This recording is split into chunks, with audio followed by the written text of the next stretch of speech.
Howdy. Yo. What's up? We're back, bitches. We're back in a new world with new artwork and a new opening. Thank you, Gilris. So long ago. I know. I know. I know we haven't played Welcome back, RuneQuest in 1,000 years. Yeah. It's weird how that happens. Right? I was like, I forgot how to do my entire setup, and I was like, it feels like it's been so long, and it's only been 2 weeks. That's crazy. It is. It's weird. It's weird. New games do that to you. New game. Who dis? I just plugged someone. I love checking our past alerts because I'm the only one that checks them off. Apparently, there were 1069 redemptions the week I was away. Yes. Yes. We love to see it.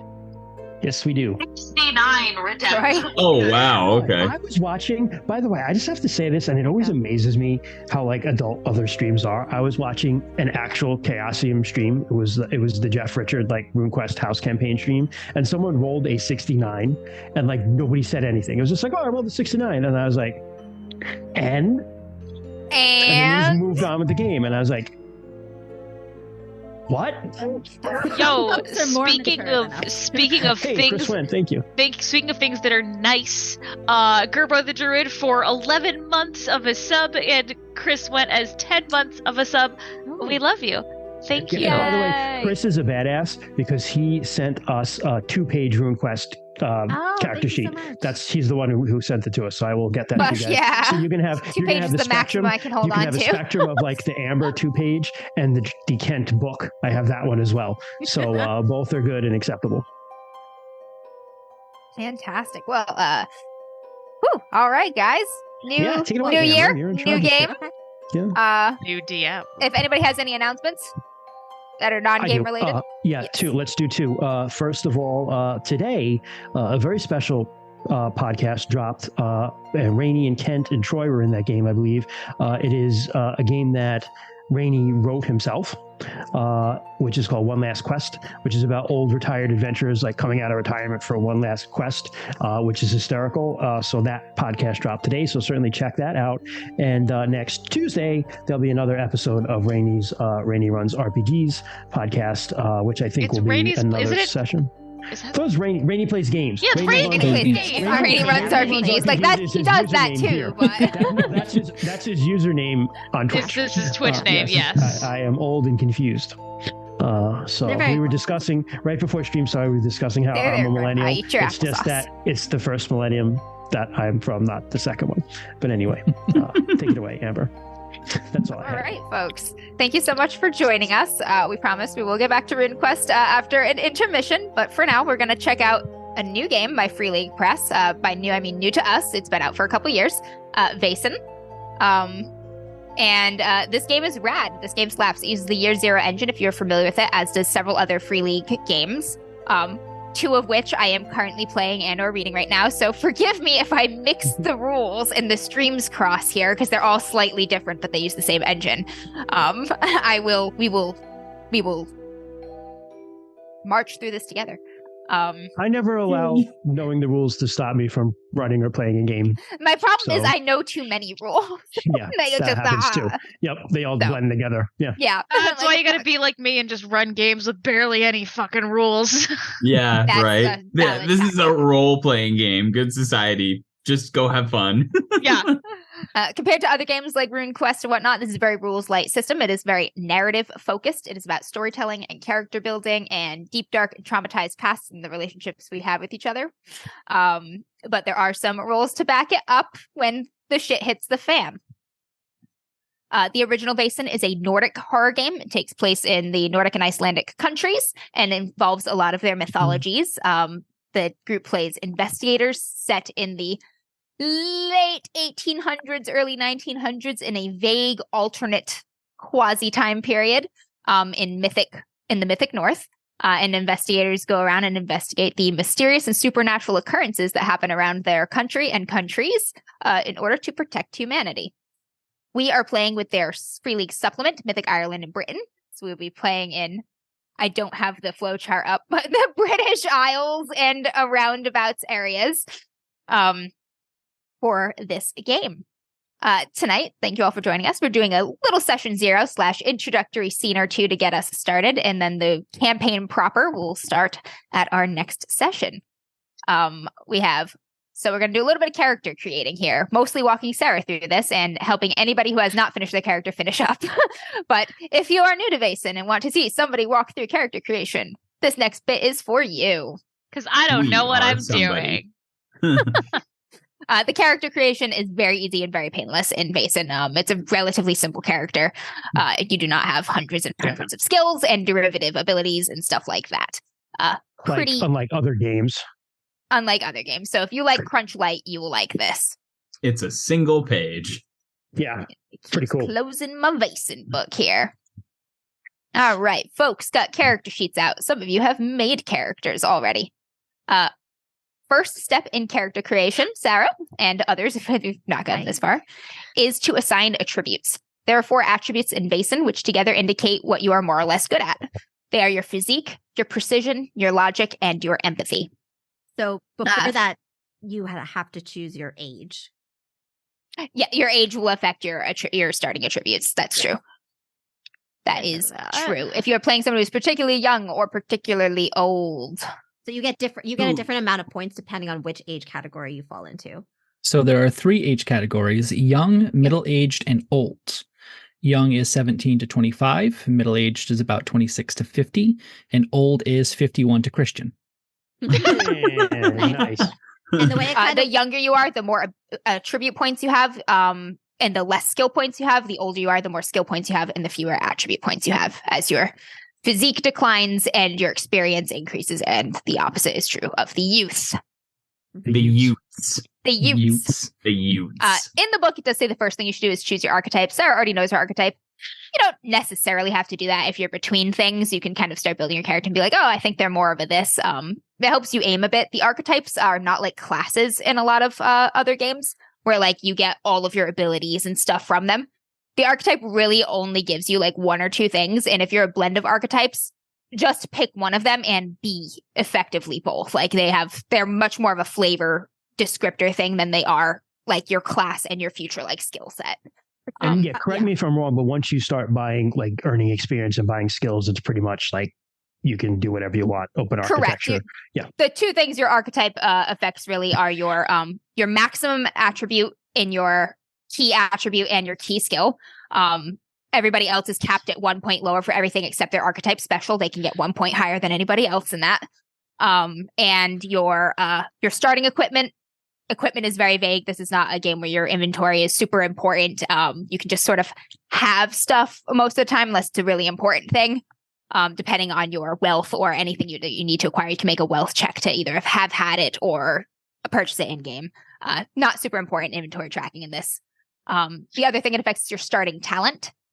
Your starting talent, people are locked into just the 3 starting talents available to their archetype at first level in character creation. Afterward, all archetypes and all classes open up to everyone. So if you were looking, you're like, I want to be a priest, but also a witch, like pick one to start with, wherever you want your archetype starting ability to be, and then take the other one the next time you buy an ability. It's fine.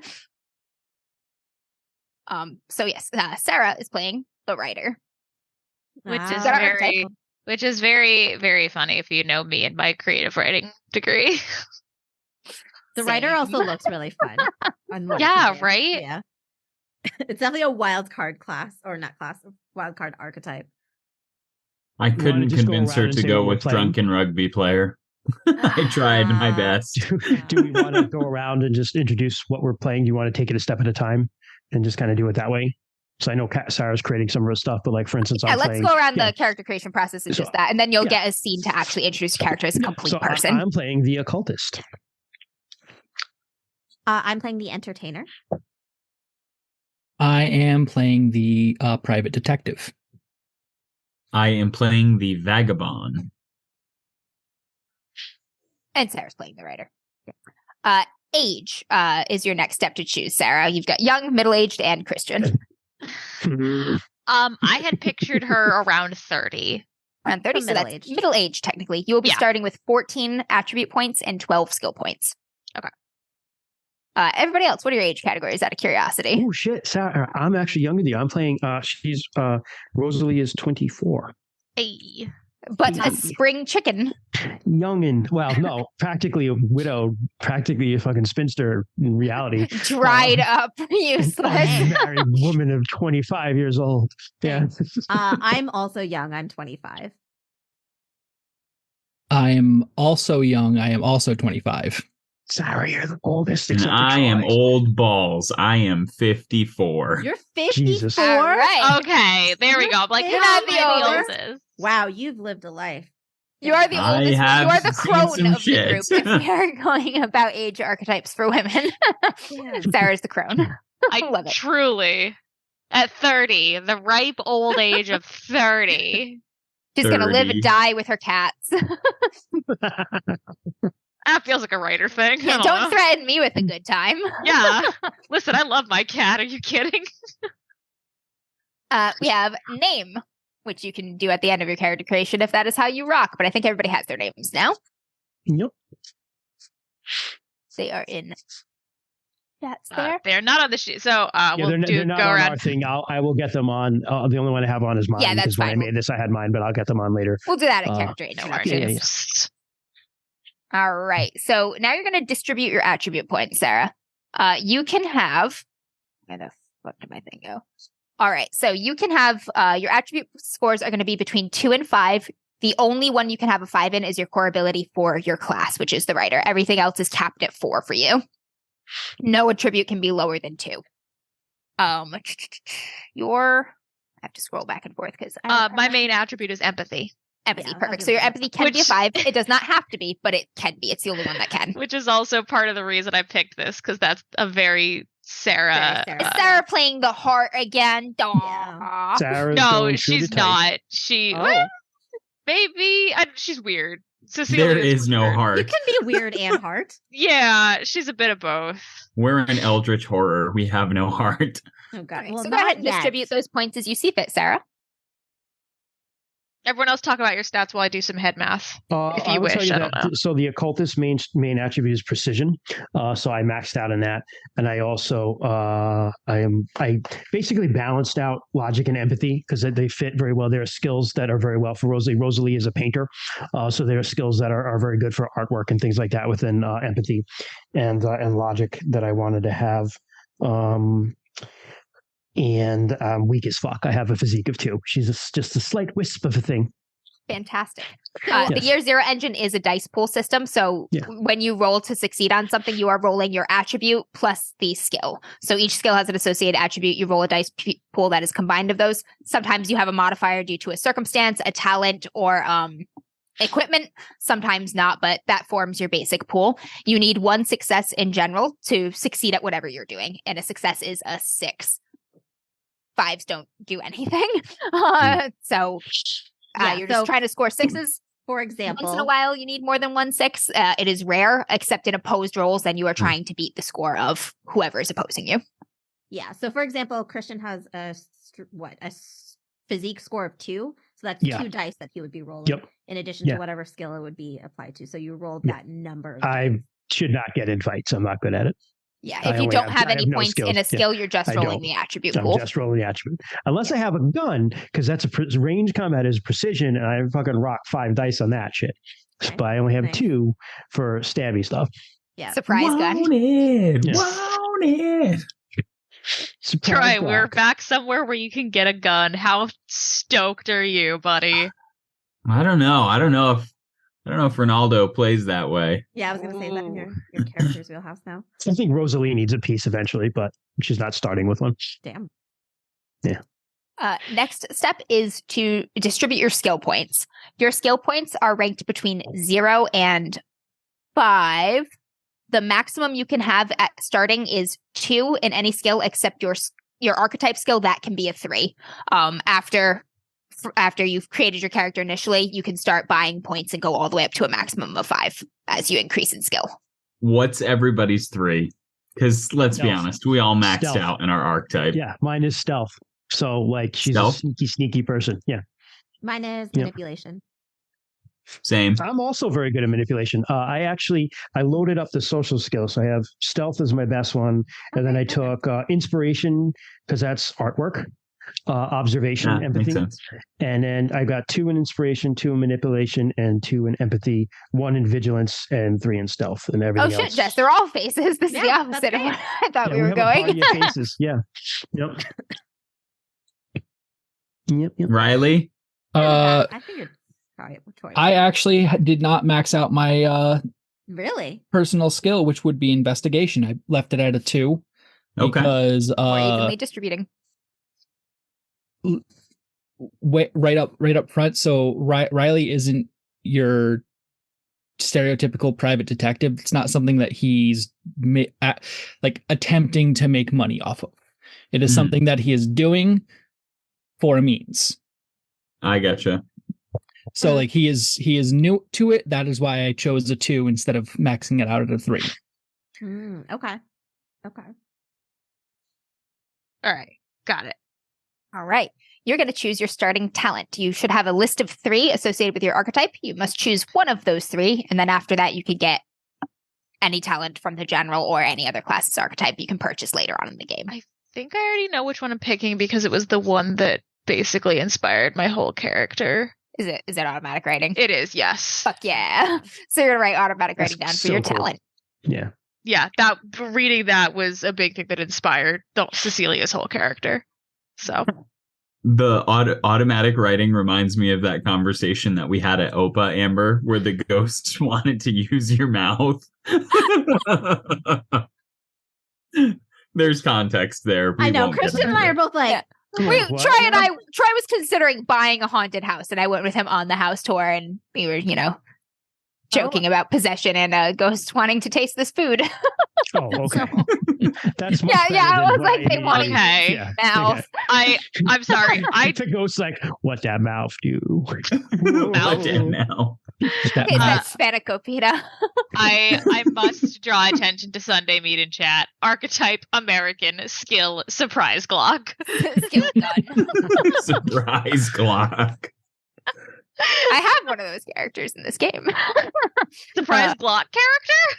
Oh no. Surprise rifle, but Well, now it's not a surprise. Thanks. We just don't know which one it is. I think we will pretty quickly. You will. Oh. Bald eagle looked swoops at the down list, from on high. We are going to elect to keep my talent secret for now.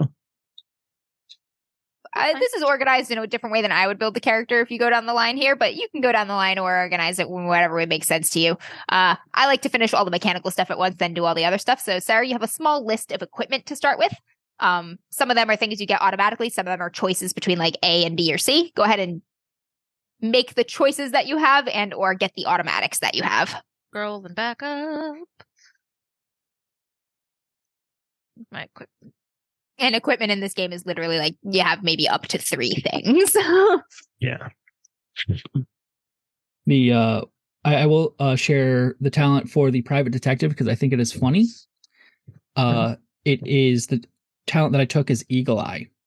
It gives me a +2 to dice pool to vigilance in a situation I am not a part of. When you're observing from the background. When I'm just like, I just show up and I'm just like, that guy stabbed that other guy, right? I just feel like in my mind, Kent, I'm picturing the detective from The Wicker Man, just because of the vibe of the whole game. Oh God! Oh no! Just so sweaty. Oh no! Glistening. I don't get this reference. I'm sorry. Neither do I. You watch The Wicker Man for Horror Film Club, and there's a detective that comes to an island. He's the worst part. A pagan fuckfest island, essentially, and then uncovers the pagan fucking. That was the good part. Yeah. Fabulous. And he's very sweaty in one scene where a naked woman is dancing and singing very seductively.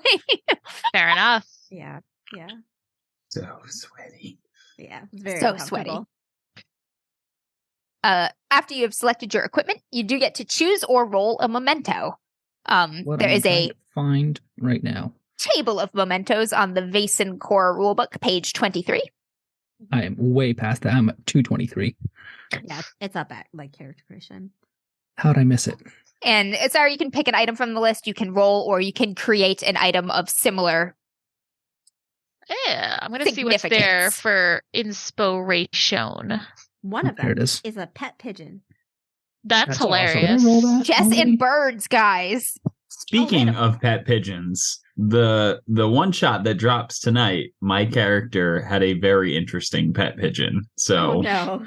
no spoilers, but Is this it's the pretty good. reintroduction of Yes, I think I know who you're it is. Okay. It It's the is. Dungeon World Exactly. character. It Yeah. is. Yes. Nice. I'm going to. Amber, I'm gonna send you a little a spoopy secret thingamabobber. Hell yeah, whisper to me in the chat. In the meantime, I'll talk Secrets. about my talent too. I took famous. So you might have heard of me. I was Nice. a famous magician in competition with another magician before my character disappeared. Before Nora Nice. disappeared. Spoopy. Nora disappeared, not your competition. Yes, Nora disappeared. Okay. Not my competition. And I guess Okay. my mine is well traveled, which is going to be hopefully really fun to incorporate in this game. Basically, once per mystery, I can choose to know an NPC that will be a part of whatever it is that we're doing. But I don't control if they're friendly or hostile or what have you. I just basically have run into them in the past in my travels.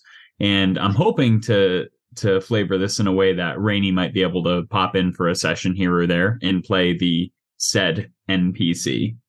So that would be pretty cool. Nice. So Rainey's prepared to be like anyone on the fly, or does he have a person in mind that you're going to pull in? I think he has one person in mind that he wanted to play at some point, but anybody, he understands it could be anybody Gotcha. that Amber could throw his way. Gotcha.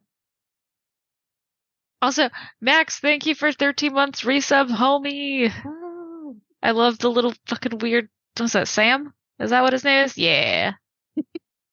Little weird dude. Sorry, I'm making Amber answer hard questions No, it's because I have specific ideas. So I'm not going to talk about my talent. So That's fine. we'll find that Secret, out when as we play. It'll be a secret surprise for later. A secret Mousecatool we'll play later. Okay, thank you. I'm Yeah. glad we were on the same Secret wave. Mousecatool. Listen, that's what my siblings grew up in that era. I understand. It's a secret Mousecatool. That show's still on. My niece and nephew watch Oh my that. God, are you serious? I Think actually so, liked yeah. that show. The show I hated was Dora. I cannot stand Dora the Explorer. Really? Oh, I hated her.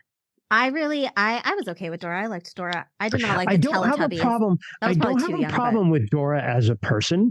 I just find As the a show person. itself to be At like it? very condescending because it'll Oh. just be like she'll be literally standing in front of like the ocean and she'll be like, "Where's the ocean?" Because you're And she'll trying like to stare teach... at the Wow, that is screen like not you're a her moron accent for at like all. 5 minutes. And she's like, "That's right, kids. That's where the ocean is." And it's like, of course, it's the fucking ocean. It's behind you. Like I would get so aggravated because it's like, don't Because it's condescend to made my for, child. Like, it's made for... That's how you like But teach he would be 3 or like, my kid would be like, 4-year-olds. "Yeah, it's right behind you. It's behind you, Dora. It's behind you, Christian, a Dora." 6-month-old would be like, whoa. I know, but it's made I for like don't- little kids. I understand that. It just, But I like, mean, just A that's don't like Dora. 6-month-old is basically a potato with legs. I did like Swiper though. Swiper was cool. Yes. I was gonna say that was my same frustration with the Teletubbies, except Dora wasn't weird and like the Teletubbies were kind of Yeah, Dora like, was not weird. I'll You know what I actually mean? give you that. Teletubbies are very weird. Yeah. Like And it was the what same is thing. like? Yeah, a lot of repetitive. Keep an eye on questions, a lot of Tinky obvious Winky. things. That guy's a little Yeah. sus. I always felt that the Teletubbies are extremely sus. Have you seen their TikTok? No. Oh God. They have a TikTok account. It's full of memes, and it's a banger. Oh, It's a shit. banger. Oh shit! The thing I have to tell you all that I forget every single time in Vaesen is that resources also uses skill points. It is a skill that is not in your skill list. It uses skill Oh, points shit. for resources. So like you start with your lowest number. So your archetype will give you a range. You actually start with your lowest number. If you want to be any higher, you have to spend one of your skill points to get that. To- next To get buy a up to your talent. high number. Come I live think in it's- squalor no, with me, no. folks. At Fuck, starting fuck, play, fuck. at starting play, it is you spend a skill point. then like later you buy a talent after starting. You know, play. it doesn't actually Yes. say that. That's interesting. Okay. So all of your archetypes have a resource range. You start at your lowest number automatically. You can increase that up to a maximum of your highest number Wow. by okay. spending skill points 1 for 1. Can you just I am explain what fucking poor. resources are? Yes. So resources is an abstract representation of your wealth buying power and sort of your lifestyle. For example, a resource value of 1 is destitute. You are completely dependent on others for survival. Every day is a struggle for food, and you have few, if any, belongings. This may have caused you to contract disease, starve, or turn to drugs or alcohol for relief. A 4 is financially stable. You own your own home and have a job that provides a steady income. Most likely, you have some money stashed away. Occasionally, you may treat yourself to some sweets or a trip or a beautiful object. In times of crisis, there are people to lend you money. There's a table in the book that tells you kind of. Yep, the each table is level. on page 22. That'll give you an idea of where you are sitting. Yeah. and So as I said, like the game doesn't really nitpick equipment and stuff. Like when there's a question of whether or not you have something on you or access to something, you just look at your resource score and see if it makes sense, generally speaking. If you're trying to bribe someone or acquire something that's sort of like different than daily needs, you can roll your resources as like a resource check. That would be your dice pool for that. What is poor and how does poor work? Poor is you live very simply. Most 2. days there is food on the table, but far too little. If you have children, they are forced to live in squalor. You might own a change of clothes and a few possessions. Loss of income would be disastrous for you and your family. That's point Because 2. I have to. Would you take away a skill point to do this? I was at like 3, but I'm not going to be at 3. I'll just be 4. Makes sense. Yeah, That's my character. Yeah. Cecilia's at 3, which, as I'm Struggling. reading, You're a starving artist. You have Struggling. a humble home, Yeah. fixed income. You have Which- no money for savings, but you can dress yourself and your family for special occasions. And if you have children, they have some access to education, at least a few years. yeah, which makes sense for Cecilia, as her whole deal as a writer is she's had 1 hit novel, and has And not. you've been like living off of that lifeblood as it's slowly been Yes. trickling down, and now we're like, which is why trying to get a little lean here. that fixed income is very, very carefully spending novel money. Yes. Yep. Hello, Kat. So Oh. read to my Hello. character, just max Oh. resources, Bruce Wayne it up. Somehow the meme of me being rich trickled in here. Hello, everyone. Streamcat is here. Say hi to Hey, Winnie. Streamcat. Hello, Black Boy. Hey, baby. What are you doing? Look at those eyes. Are you on stream? She's got monster eyes right now. She Holy crap. does. She's She's like, so I am pissed. dissatisfied with this. The last sentence in situation." wealthy, which is 7. The only time you see any poor people is through your carriage window. Sit in your Shit. bed, not in my dice tray. I love it. Oh, goes right for it. Oh, no, That's the Immediately, character yeah. I should have made. That's your other archetype, Christian. Yes. Chill out. All right. So knowing that and having distributed your skill points, I always forget that that's in there. It's like a little like, But by you the know, way, honestly, if you like, want more yeah, I did resources, here's not how you see get that. them. I did not see that in the rules. I just figured you picked one that was like appropriate for your character concept. Yep. Nope. within You that start at the range. bottom and you can go Yeah. up to the top, but you have That's to spend interesting. skill points. Mhm. All right. That's okay. Afterward, there Game is a works for talent those you can take later in game that increases your resource by 2, I think. That is the thing you can do. Yeah. Okay, so we got that. We got the equipment and mementos. We've got, let me bounce around here. I think that is all of the crunchy stuff that there is in this game. Then Good. So the Okay. next part is all of the more story things involved in the game. All characters need to choose and or create. I'm getting into gameplay. A motivation, a trauma, and a dark secret.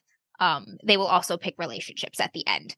So, due to the secret nature of some of these things are secrets for the stream that you will see through play, and they will discover in whatnot with each other. So, we're not going to go and straight up read out the sentences for all of these. But anybody at this point can share what each other would know about it. So you have joined a semi-secret society full of adept researchers. There is a certain amount of notoriety that you and your lives probably have and would be somewhat known to other members in the society. That is information that you can share now. You can also share it in terms of rumors. It doesn't necessarily have to be completely true, but it is what people think about you or what some digging has turned up about you. Go first. Yeah. I'm sorry. No, I didn't mean to cut you off. The other thing is these items have some game Impact. Some in-game impact. Thank you. The words are just leaving me. So the motivation, when it says motivation, it means your motivation and drive to pursue the supernatural. It is what led you to join the society, and it is what leads you to keep pursuing this dangerous life and digging into these dark places. Your trauma is usually a traumatic event that has occurred to you. They are often supernatural have some sort of supernatural bent or nature to them, but they don't necessarily have to. And usually the traumatic event is what has given your character the sight. All player characters in Vaesen, the vast majority of them are entirely mundane except for the sight. They can see Vaesen even when they wish to be hid. Normal people cannot see Vaesen unless they wish to reveal themselves. They are otherwise invisible and often undetectable. But investigators have the sight usually as a result of their trauma and this dramatic encounter that they had at some point. People with the sight are often called Thursday's children, from the nursery rhyme. Wednesday's child is full of woe. Thursday's child has far to go. And there's one for each day of the week. So Thursday's children, you have far to go. Then I could rock Wednesday as well. Yeah, Wednesday's child is full of woe. Yeah, we're not a child. Characters all also have to have a dark secret. A dark secret is something that adds stakes to the game. It is something that will have negative, sometimes disastrous consequences to the characters if discovered publicly or to the people that they care about. What is a negative or disastrous consequence is very personal. This could be something that brings you a great point of shame or makes you relive a trauma, or it could ruin your reputation in society. But whatever it is disastrous or extremely negative, very undesirable to your individual character, to you. It matters more about your perception than the perception of society in the case of the dark secret. So all of the Vaesen characters are flawed. Examples of dark secrets could be a drug addiction that you are hiding. It could be a murder you have committed. It could be something less. It could be something even like more personal that someone on the street wouldn't blink an eye at, but the people you know and love would look at you differently forever. Maybe even cease to love you or respect you. Those are all examples of dark secrets and their nature. Should a dark secret ever be revealed and or resolved, your character will develop another one. You'll never be a perfect person with nothing to hide in this game. So those are little tidbits that are fun to pick apart and taunt and press the player characters with. They are knives for the GM. We will not be revealing dark secrets yet, just rumors that may perhaps hint at something in their pasts. Just going to hand Amber all of the knives. Give me your knives. With that said, some big ones. If everyone wants to do a little meta introduction that involves the sort of what is known amongst the other players, more or less, and other members of the society, more or less about your characters, whether or not it is true. I'll go first, since everyone is so eager to step forward. I'll go first. So my character is named Rosalie Bargrove. She has a lot of a reputation in London. People would know her. She's called the Witch of Dartmoor. What your characters would know about her is that she was raised in Devon, and Dartmoor in Devon, which is kind of a lonely, forlorn part of Britain outside of London. She is from the peerage. She's from a very, very good family. Something happened to her when she was a child, where she was missing for 9 days and then was found. And after that she became pretty problematic throughout her childhood. And as a matter of fact, when she came of age, she was actually sent away by her family. And she was sent to the Middlesex County Lunatic Asylum in Hanwell, outside of London. It was a real place. And lunatic asylum being the term they used back then. And she spent several years there until she got out for some reason. But she's become very, very known for her artwork, which is considered very, very scandalous and very profane. Absolutely profane. And so she lives in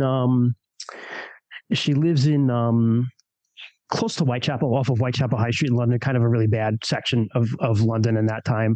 She because her family has no contact with her. She makes a very bare living with her artwork because there are always people who like strange and macabre The things. decadent movement is her saving grace right now in Correct. London. Right now it is her saving grace, but still she's barely scraping by and has a bit of a bad reputation, honestly, as for those things. She looks a little bit like, if you've seen Bram Stoker's Dracula, Winona Ryder's Mina, when she starts to become like unhinged. So she's very pale. She wears very pale. Sickly. Her hair is, kind of like frizzy and all over the place. Her clothes. No, her clothes were nice clothes, but they're starting to wear. And she's got like the fingerless gloves and like shawls that are like too thin to stay warm in the cold weather and things like that. So that's Rosalie. Yep. Excellent. Wow.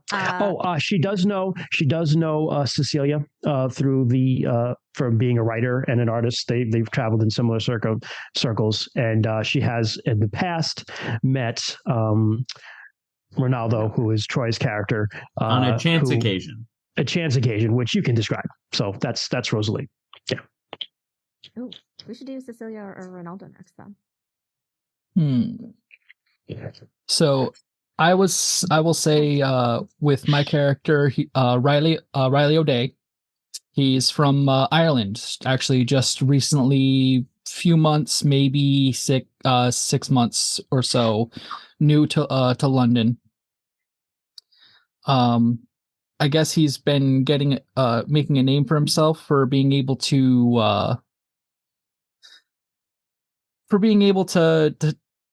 spot the details that other people can't quite see. So he's been making a living in London kind of as a private detective. Not that much to his own willingness. Do we know why you came to London? Yes, I know. Do us as players, or what would they know as our characters? Yeah, London, as a new new person here from Ireland. So he seems to be. There isn't particularly a reason that he's stated why, but he seems to be searching for something, and that is what brought him to London. Okay. Honestly, to anyone who has gotten to know him at meetings or whatnot while we've been here, he was back in Ireland, back in his home county of County Clare. He was a instrument maker and part-time barkeep. Oh. When when people's instruments didn't break, he needed to make some money somehow, so bartending it is. So as someone who has been both a bartender and someone who investigates crime, the two are far more similar than you might think. That's what I was thinking today. It's like why? It's like they're almost the same job. Yeah, I literally told everybody that the job that I had that best prepared me to be a police officer was being a bartender. That's amazing. Yeah, like that's what I thought. I actually thought of it today. I was like, oh, what did Riley do before he came to London? Because like he had to do something, and I was like, I wanted him to do something with music, but I was just like, it's like he's 25. He's not going to be like well off enough to be right to like booze to boot. But I was like what else would be prevalent over there? Bars, pubs. Hell yeah. So he was he helped out at a local pub back in his home town, and he basically that's what trained him to spot the small things. Right. Okay. I do have a question for the group. Does anybody want to be the oldest and or newest member of the society, and or does anybody have any like preference on kind of where they fall in that? Preference. You're all new members, as in you've been in the part of the society for a year or less ish. Sure. The oldest or newest among your group of new recruits, so yeah. Right. Yeah, I would say I would want to be on the newer end, but it doesn't. It doesn't matter to me if I'm the newest. Cecilia would be on the older end because she would go seek something like this out. Okay. Maybe I'm right after you then, Cecilia. I would say Riley is probably the newer because I've stated he's been in London for maybe only about 6 months. Okay. I'll say I'm probably I'm also a newer member to the society. So sometime around when Nora and Riley were there is roughly when I started showing up. Did you have anything else for your thing, Riley? Did you come alone to London? Yes, he came alone to London. One thing I will state, I did find my memento. It is a pocket watch that he does. He does hold with fondness, and it's always the first thing he makes sure he has. Amber, are you muted? Am I muted? Oh, No, she was okay. just making faces. No, she I said a all word. right, but it must have been very Yeah. It quiet. did not. Yeah. All right. So I am the extraordinary Eleanor. I was once a famous magician in competition with another magician known as the Conjurer. But there was an accident and some people died at my show. And then I pretty much disappeared until I showed up here at the society. And I can't seem to accomplish a magic trick really well anymore. And I am kind of seeking magic in order to kind of harness magic again. I want to be great again. That's my character. Yes, the extraordinary Eleanor, but I go by Nora. Did you also come alone? Or like you have any family or anything? I am pretty much alone, but I grew up in London. Okay. All right. So my character's name is Ronaldo. He is a old gentleman. He's a fairly quiet guy. He's reserved. He always kind of keeps his eyes down, avoids eye contact with people typically. But if someone confronts him or tries to strike up a conversation, he'll offer them a warm smile and he'll, talk about whatever it is that they want to talk about. Ronaldo also has a dog that never leaves his side. Her name is June, and she is a beautiful black Irish wolfhound. She has been Ronaldo's companion for as long as any of you would assume. Ronaldo is, he looks like he's of either Irish or Scottish descent, but he claims that he is not from around here. Does he have an accent? I would say, I'm trying to think of how much of his upbringing he might have told you guys. I think he might have just kept it vague at that. His skin is very sun-kissed, but not in a good way. It's very, weathered and worn. Yeah, He's lived a sun-kissed. really Leathery. Am I muted now? Oh, no. leathery. No, you're good. Yeah, Yeah. Sun he's kiss, the way you kiss a tray when someone swings it at your face. right. Correct. Yes. Yes. Ronaldo's lived a very tough life. He has done pretty much any jobs that he's needed to scrape by. He has spent a pretty substantial period of his more recent years being homeless. He has struggled with starvation and being the victim of various crimes and not having safety and shelter and all of those things. So, but aside from that, Does Ronaldo have an accent? A foreign accent? I'm going to say yes, he does. I am not going to do this accent, though. Yeah. I am But- also going to do very few, if any, accents. I'm But terrible at them. Ronaldo has a distinctly Italian accent. Italian. Okay. So you're gonna do the Italian accent the way Joaquin Phoenix did the French accent when he played Napoleon, which is to say he didn't.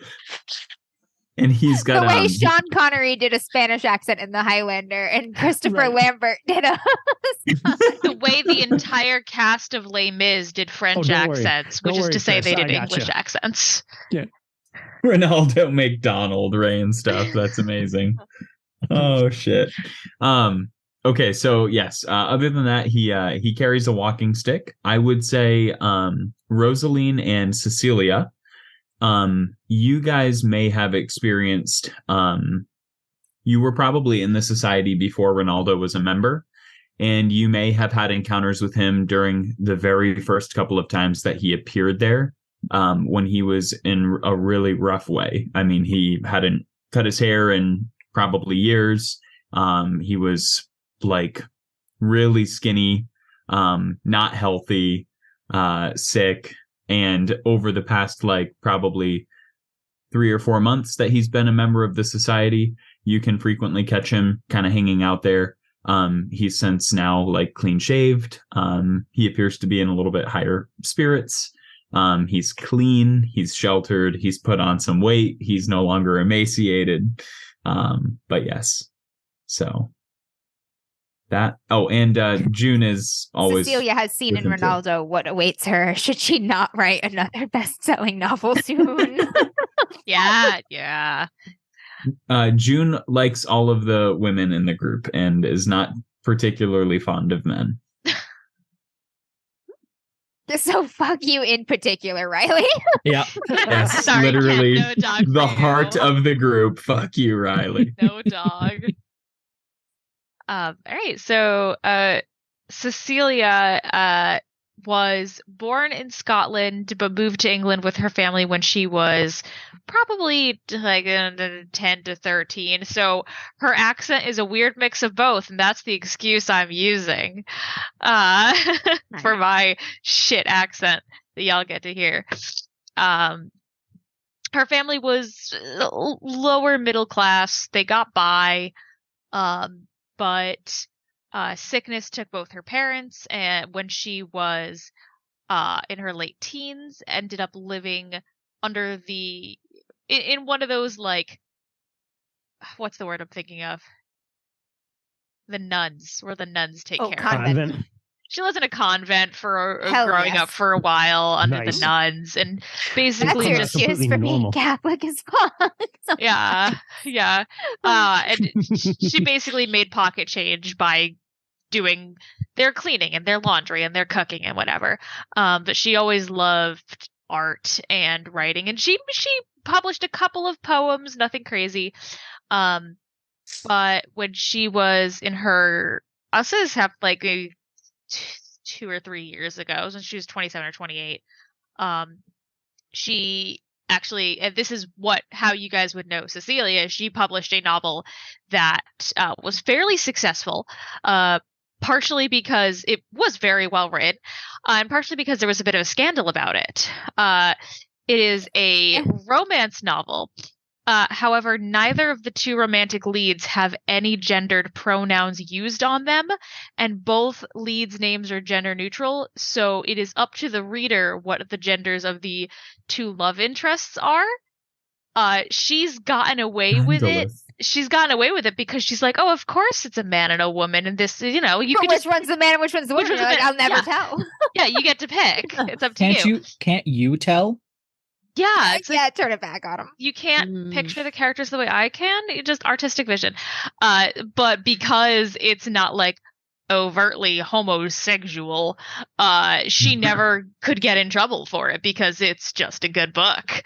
And she's and you guys would know she's chasing that writing bug ever since. She's constantly scribbling something in one of her notebooks, constantly writing stuff down. I love it.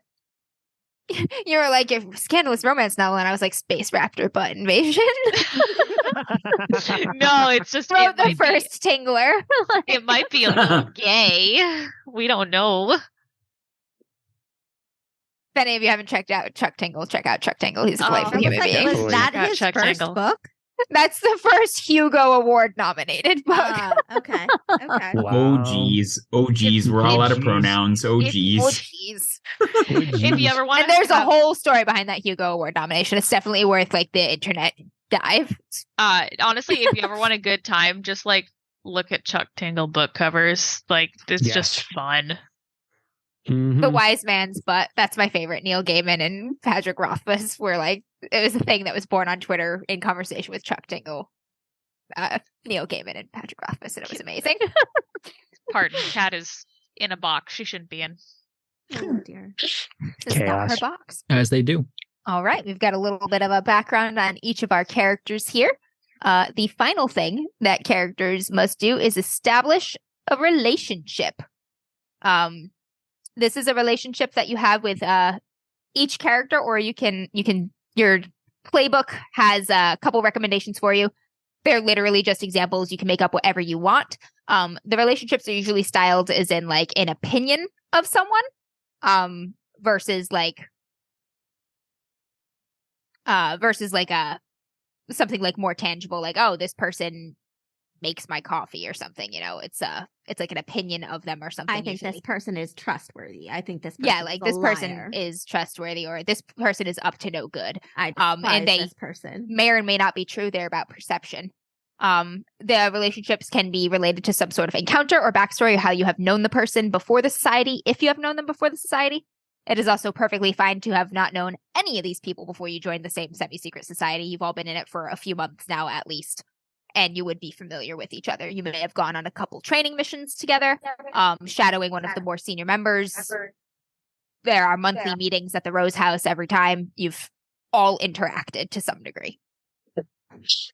So relationships. I would say, for instance, Rosalie and Cecilia know each other from artistic circles. I would say that she likes her a lot, because there's another reason that we won't get into right now. Mm-hmm. And Troy and I had talked previously that we had a meeting. I would say that she, I don't want to just say she likes Ronaldo. She probably feels a little bit protective of him. I feel she owes him something, because she was being hassled by some moralists regarding her artwork. And Ronaldo and June came in and kind of like big scary dogs scared them off, because she was being pushed around and stuff.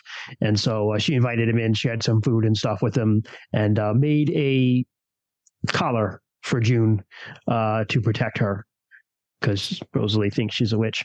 And so made a protective collar for her. Mm-hmm. There is a couple other important pieces to that, Christian, that I just want to let the viewers know. Mm-hmm. So that happened. This was before either of us were in the society when this event happened.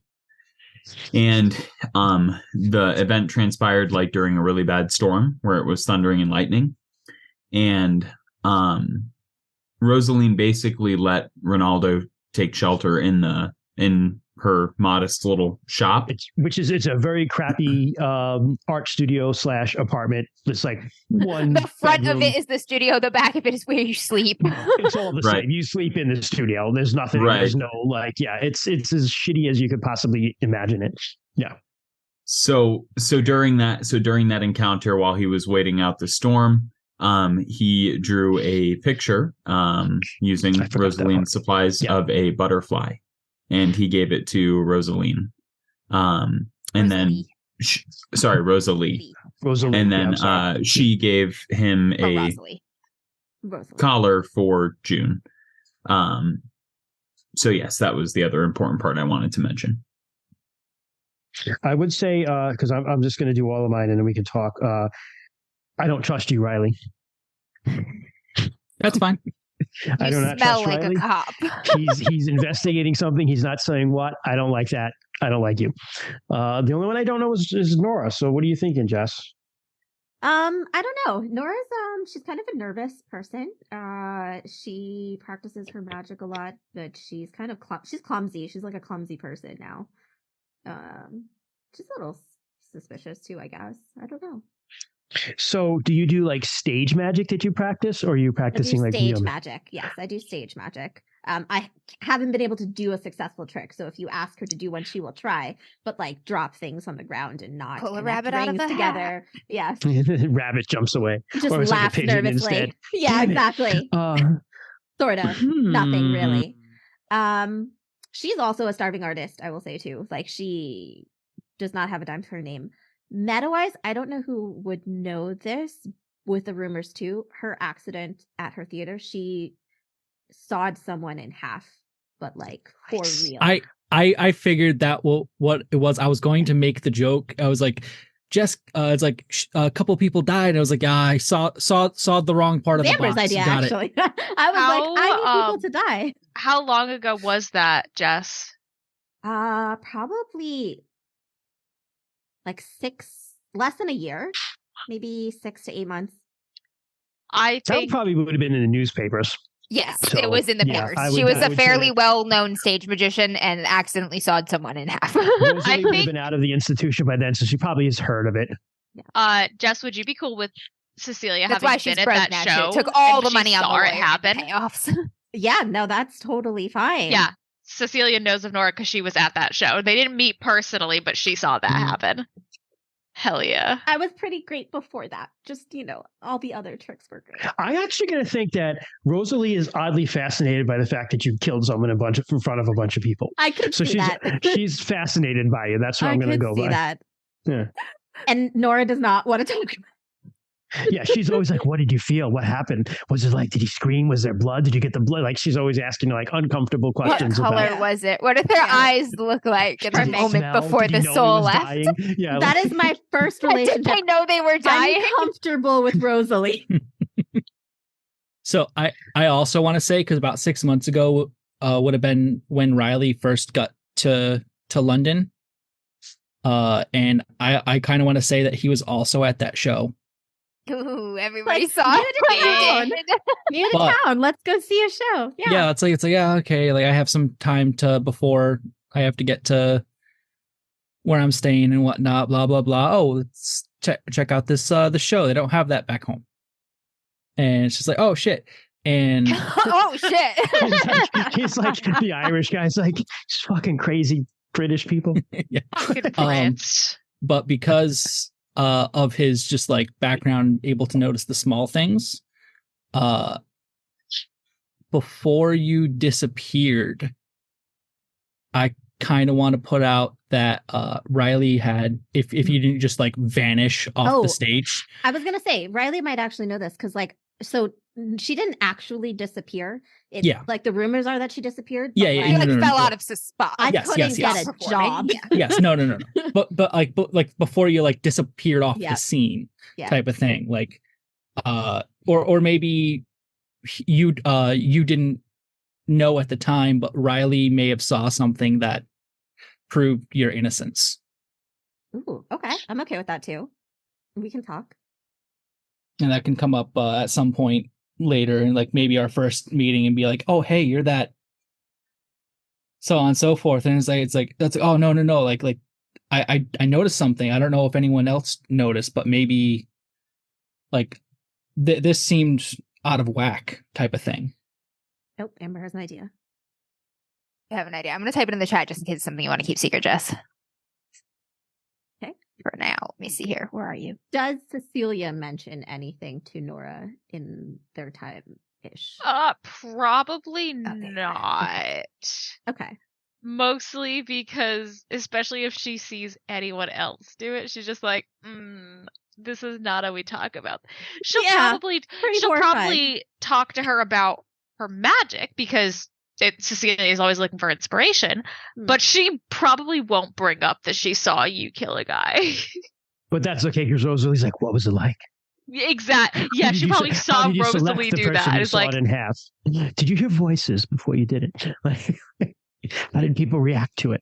Yeah, she's always asking you just weird questions about it. So everyone knows. I can't even Yeah. hide it. Everyone knows. yeah. Yeah, but Rosalie thinks it's cool. Yeah, so Cecilia's like watches I'm okay those with two that. talk, and she's like, that she doesn't want to talk about this. I'm not going to ask. I'm okay with that. That's fine. Yeah? Yeah, So- I'm okay with that. Do you want me to say that out loud, Kent, or do you want me to message him it? Message me it. Oh, it's vague enough. Either way is fine. Either way is fine. I think you can say it out loud. Okay. Yeah. So she disappeared from the public light and performing scene after the terrible accident. What you're saying about maybe having seen something on stage, Mhm. I think it may be a better fit if you have actually seen one of the 2 or 3 performances she did afterward. It's not well known because she could only get into very small dive venues, but she has performed since the terrible accident. Mhm. And the performances were very different. And something may have caught your eye that led you to, perhaps invite Lorelai to come and watch the next one with you. And now Eleanor is in the society. Those performances were unusual. She stopped performing after just 1 or 2 of them, or maybe 3.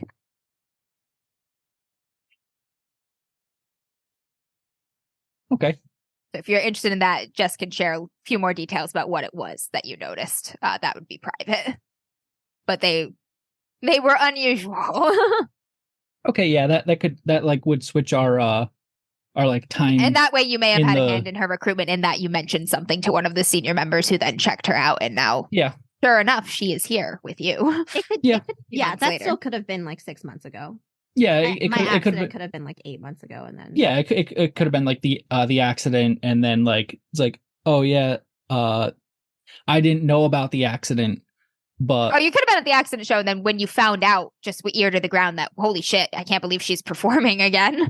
no, I kind of like the or both. it happened before Riley arrived, Hmm. and then then- he went to a show unbeknownst to the rumors, but he being in the crowd, being like, "Oh, this is the magician who sawed that person in half. Do you think they're gonna Yeah. do it again?" All I'm ever gonna be known. And then you saw something that was unusual and extraordinary in a very different way than sawing someone in half was, that you were like, oh Yes. shit. Yes. Okay, I like that. I like it too. All right, cool.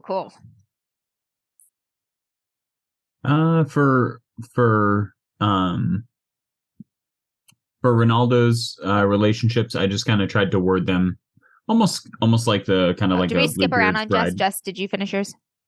I didn't, but I don't really have. Oh no. I don't Go think ahead. I'm not doing all of mine now. I don't have. Oh, them, okay. So go ahead, Oh. Troy. Somebody who has more than Jess. Yeah, go ahead, Troy. So I tried to word them almost like a Bluebeard's bride, sort of, is what I was thinking of. But yeah, I mean, I love that game. We'll just see what happens. So Pandering to the GM. Cecilia's words are powerful for those who will listen. Nice. Riley is kind, but his eyes are judging, and June doesn't like him. I feel safe around Rosalie. Sucker. Nora's biggest disappearing act is her sense of self. I hope she finds it. Oh, Huh? that's true. Shit, that actually sounds like it's a good fit, knowing what she's Yeah. going through. Yeah. Like it. Bye. That's what I got. Shit.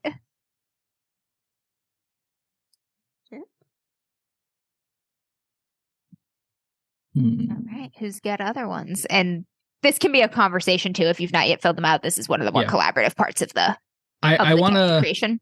I definitely want to talk to Christian about Rosalie not liking Riley, and maybe I it's like it. because he noticed something that others usually overlook. bro. So we can go with that. Yeah. What are you thinking? Let me ask you what So- you're thinking, and I'll give you so some input. Yeah, so I'm not 100% sure with Rosalie's character, but like maybe it was he has a because I think you kind of alluded to this beforehand, that maybe he kind of knows about your dark secret, Yeah. So let's say, or has like kind of is started to hone in on it. So I think that we can leave up to Amber, because Amber knows what my dark secret is. I don't know what you're looking for because I don't know what yours is. They but- are very closely related. Okay. Oh. they can certainly be very related. So I think it makes sense that Riley, knowing his dark secret and why he is and what he is specifically hunting for right now, would have your scent trail, Rosalie. Yeah, so that, and she I think the senses that, and specific that's why she question doesn't like. Yeah. that he Yeah. is asking of you is, where did you go, Rosalie, Mm, when you disappeared for 6 days? Riley, you 9. She that was gone for bloodhound 9. part of you that Mm. you have had to Mm. cultivate really, really wants to know where Rosalie went. mhm. Hmm. Okay. That's fair. So he's trying to dig into your past that you don't want to. And find more about that because you've got a feeling you have caught a scent, Yes. Riley. Mhm. That's fair. And Rosalie is as far from you as possible at all times. Yep. I'm thinking the same thing about Nora. Like Nora doesn't want to talk about her past and specifically those shows that Riley has seen. Mhm. So he only saw the first show after the accident. That first show. So But- she kind of avoids you too. That's fine. That's fair. Like it He's like, don't talk to the fucking cops. He's like, I'm not a cop. I'm a bartender. We're all like, fuck you, pig. Right? my passion is music, He's like, I play the fiddle. flute. Actually, Oh, Jethro Tull it. I play the fiddle. Jam sesh. Oh, we could play music together. so I was thinking Only you about. trusted each other. I know. If only we trusted each other someday in the future, maybe. I was thinking about like Riley's backstory and like what he could have done. And my first thing is like it's like because I did some research, like County Clare, that's the land of the O'Days, and Land of the O'Days. like that's where the county that they came from, type of thing, like where their ancestral home is, and it's actually like the county of like Irish, like the Irish folklore music. Really, it came from. That's A lot of famous musicians came from there. So I was like, oh, maybe he was like a famous instrument maker. And I was like, no, he's only 25. He can't be a famous instrument maker. And then I was like, oh, maybe his family, it's a family business as it tends to be. Mm-hmm. And Your father, your grandfather is a great craftsman of. I think one of the things that I thought of was it drove me down the road of like who were famous musicians of this time, and the one that popped out to me was the blind piper of Ignay in County Clare. I don't know. That maybe not me, but my father or grandfather made one of his fiddles. Nice. Oh. But Y'all did so much more historical research than me. This is amazing. I fell into a hole. I was like, what That's valid. can I do? And I Yeah, was just no. like, yeah. Cecilia all good. is vibes and one very specific concept alone. That's mostly me too. Right. I got no history. I think I've finished the rest of mine. I right. think that I am going to really respect Ronaldo, and he has like seems like he's traveled a lot and he's just learned like maybe tricks from around the world, or just like tricks of trade and things that are just kind of more efficient. And I think she tries to learn and pick up on that to kind of help with her craft too. And I kind of think I might be a fangirl of Cecilia's book. Oh, that's so cute. Hell I yeah. should be like a total awkward fangirl of Cecilia's book. Oh shit, I gotta come up with a name for it before our next Yeah, we need a title. before It's our got to be next very show. Victorian. I know. Oh. I'll figure it out between now and then. All right. I think. Do you have any more, Sarah? Are you up for relationships? I really only have two. That's fine. You can share those, and And it others would- can come organically. Exactly. It was the two we already knew, where she knows of Nora because she was at the show. Her and Rosalie Yeah. run in the same art circles and other attaché thing. She's probably met Ronaldo Troy. I think we said like they met in like a library or over books at some point once. But it was just like a kind of a passing chat. I think Specified. yeah, I think maybe I'm sure there's a library here. Yes, Rose House has a very nice library, Yeah. I bet you've seen him there a lot reading. and I mean, so yeah, there's a lot of libraries in London. Yeah. Yeah, so she probably didn't meet Ronaldo or Riley until joining the society, since Right. I think Cecilia was the first of all of the five of us to join. It sounds like it. Yeah, Yeah, I think So that's what she we said, watched yeah. everyone come in. Yeah. Cecilia, are any of your fellow recent recruits, perhaps would they make good inspiration for your next novel? Ooh, Ah, interesting. Something to think about. yeah. Actually, Doggo.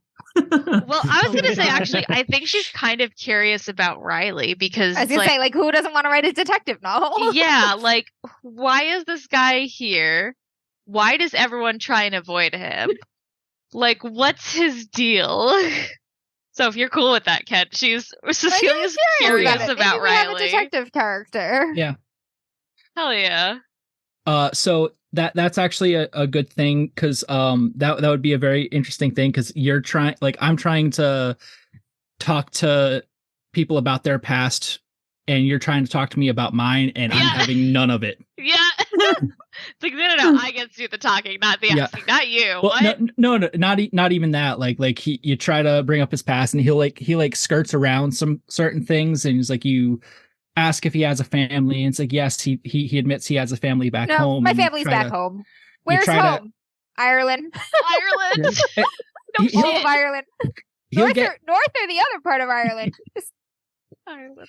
he'll get into the specifics of the Kinda like where the and when. center. Sheep and wool.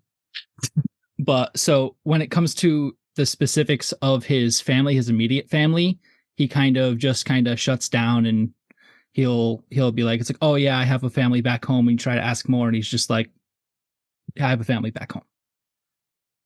Perfect.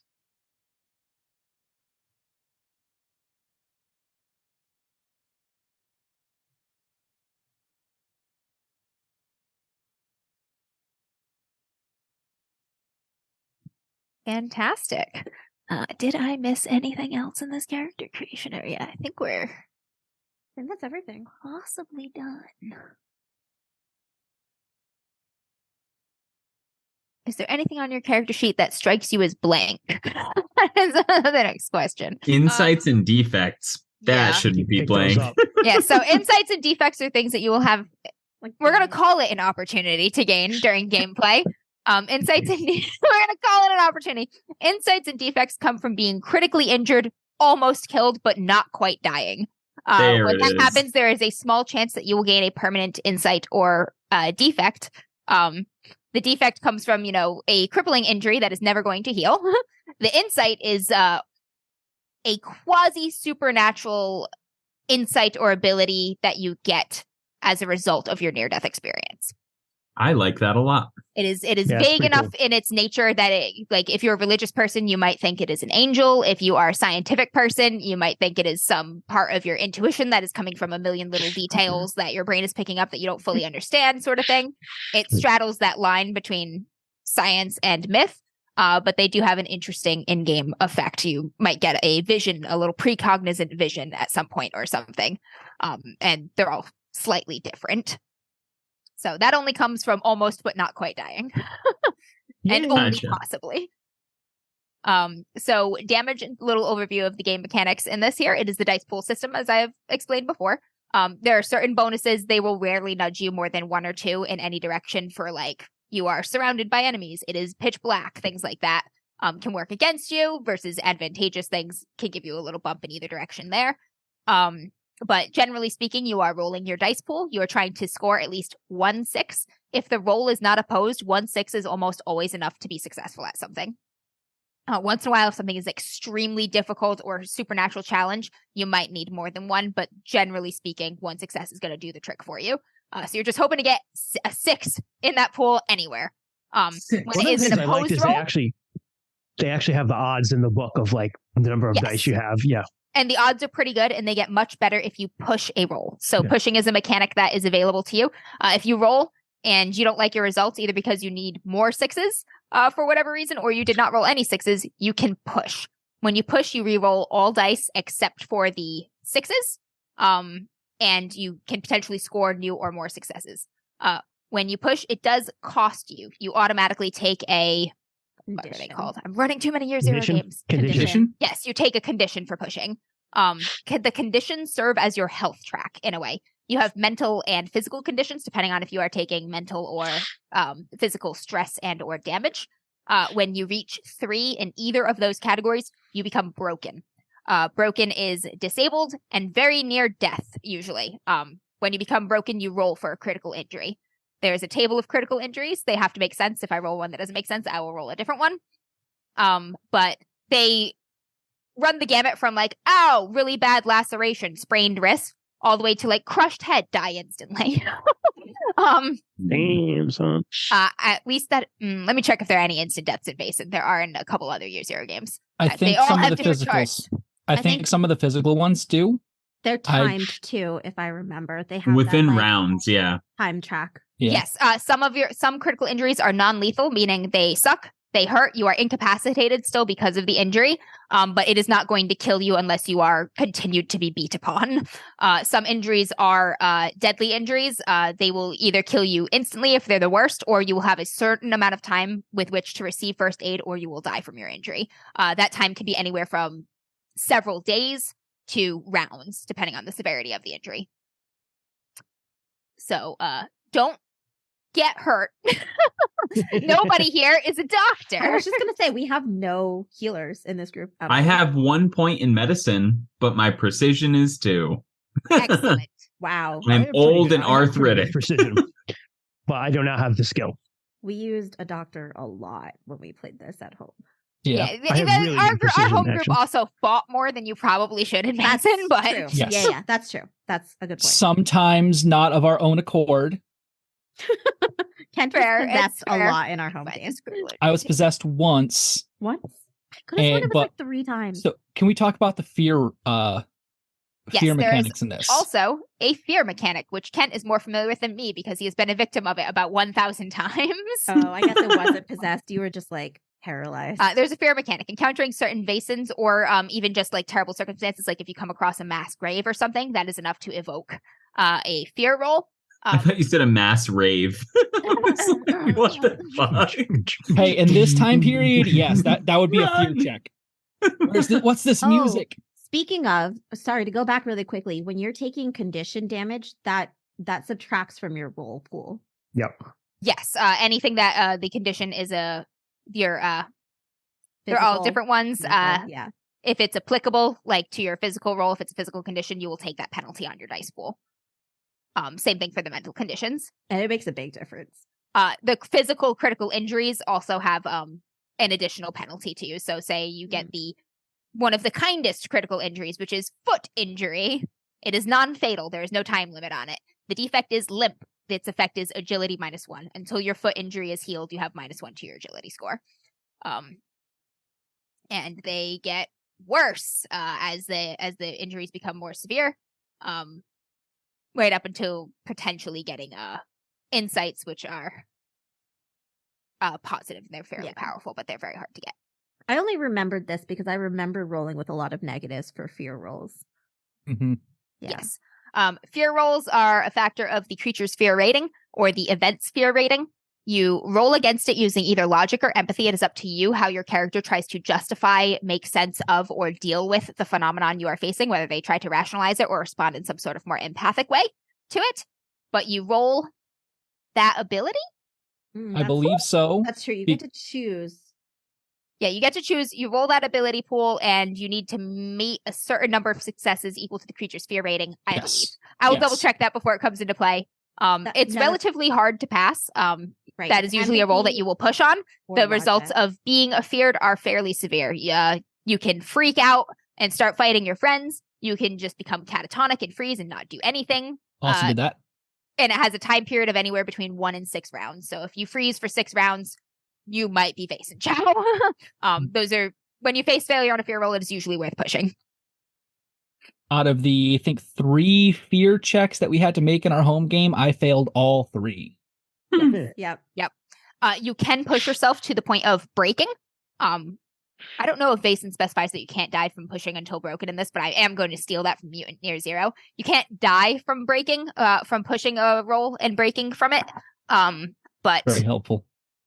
that means you will do the thing, you make the jump, you land, you have wrecked yourself, you succeeded in the jump, you are broken, you are not going anywhere, but you did make the jump, or like you push so-and-so out of the way of the bullet, or whatever it is, you, with an extraordinary effort, have taken yourself out, but you accomplished the thing with your last breath or burst of effort.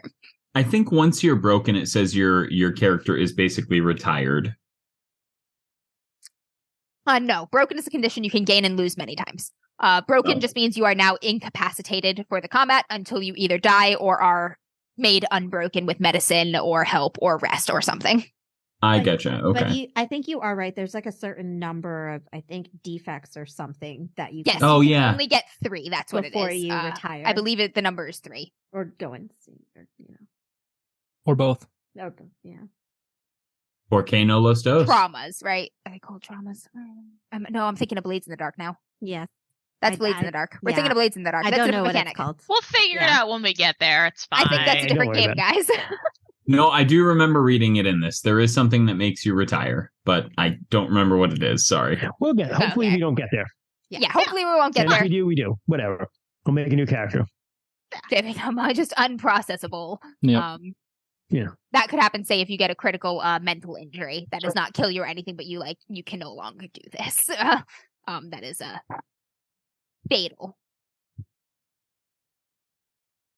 It's called chronic when it's a mental injury. If you get a chronic mental injury, that means if you do not fix your issue in the amount of time, you can no longer do what you do. You must leave the society.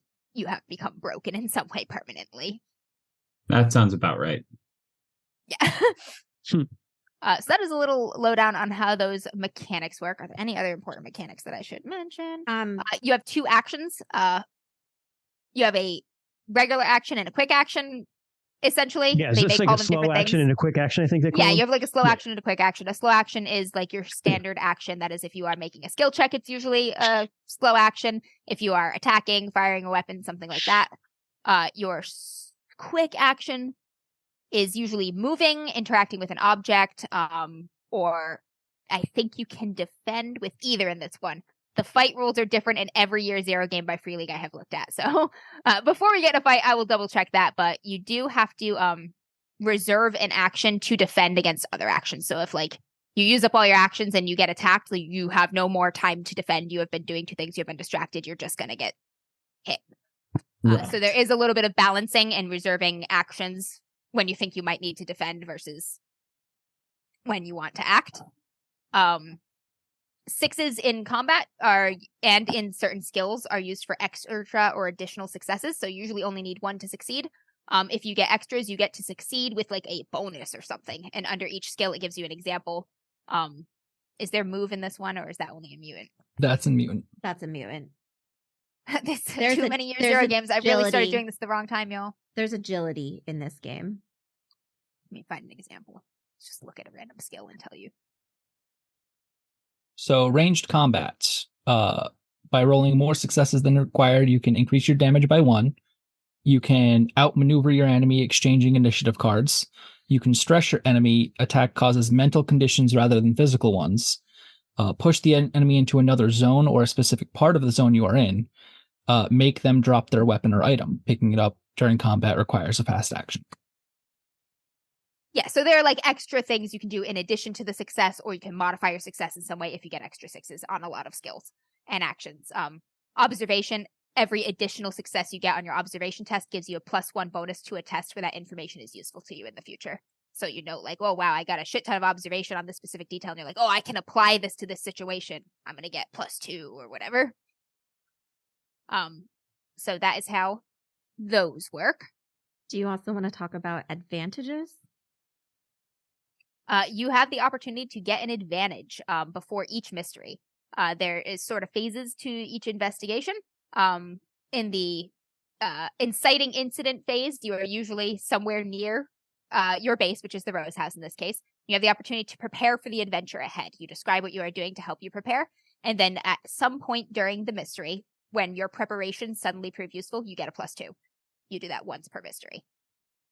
And you can describe how you're preparing using any skill that makes sense to you. So that is a +2 on the skill you used to prepare specifically. So if you were practicing fencing because you think you might be going to a place where you're going to need to scrap or something, you will get a +2 on close combat when your fencing skills are relevant during the adventure.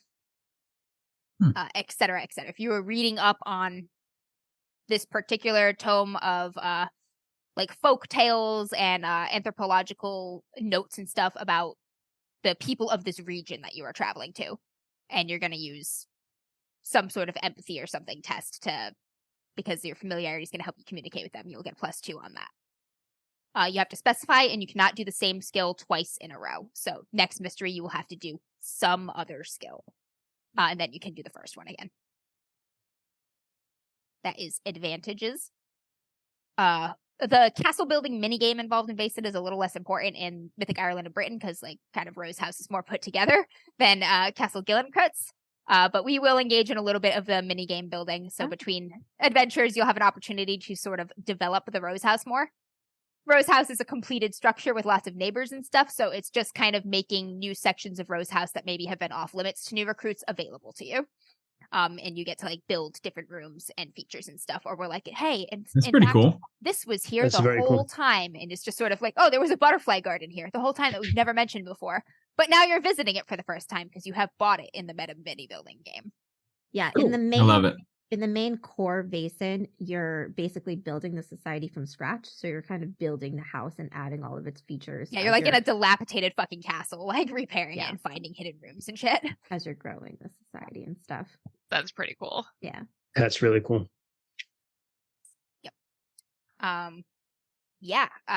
At the end of the session, you get skill points equal to, you answer some questions, and you get a skill point for each question you can answer yes to.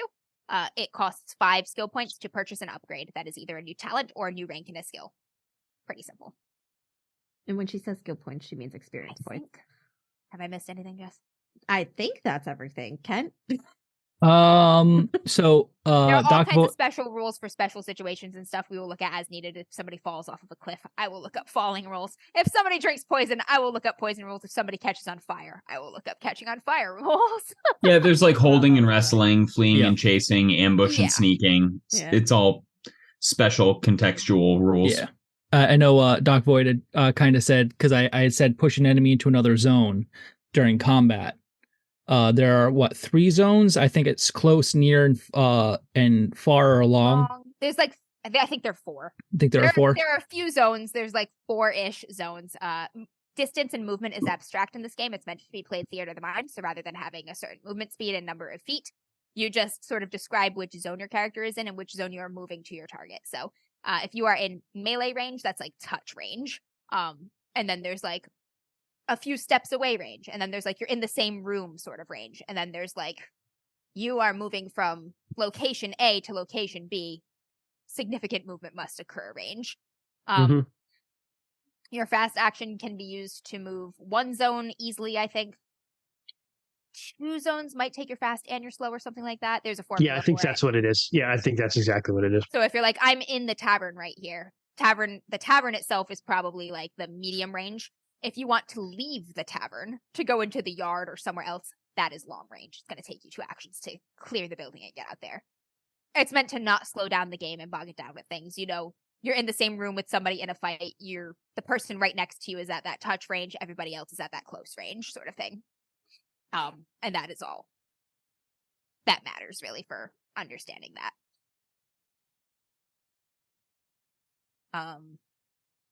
Yeah. Thank you.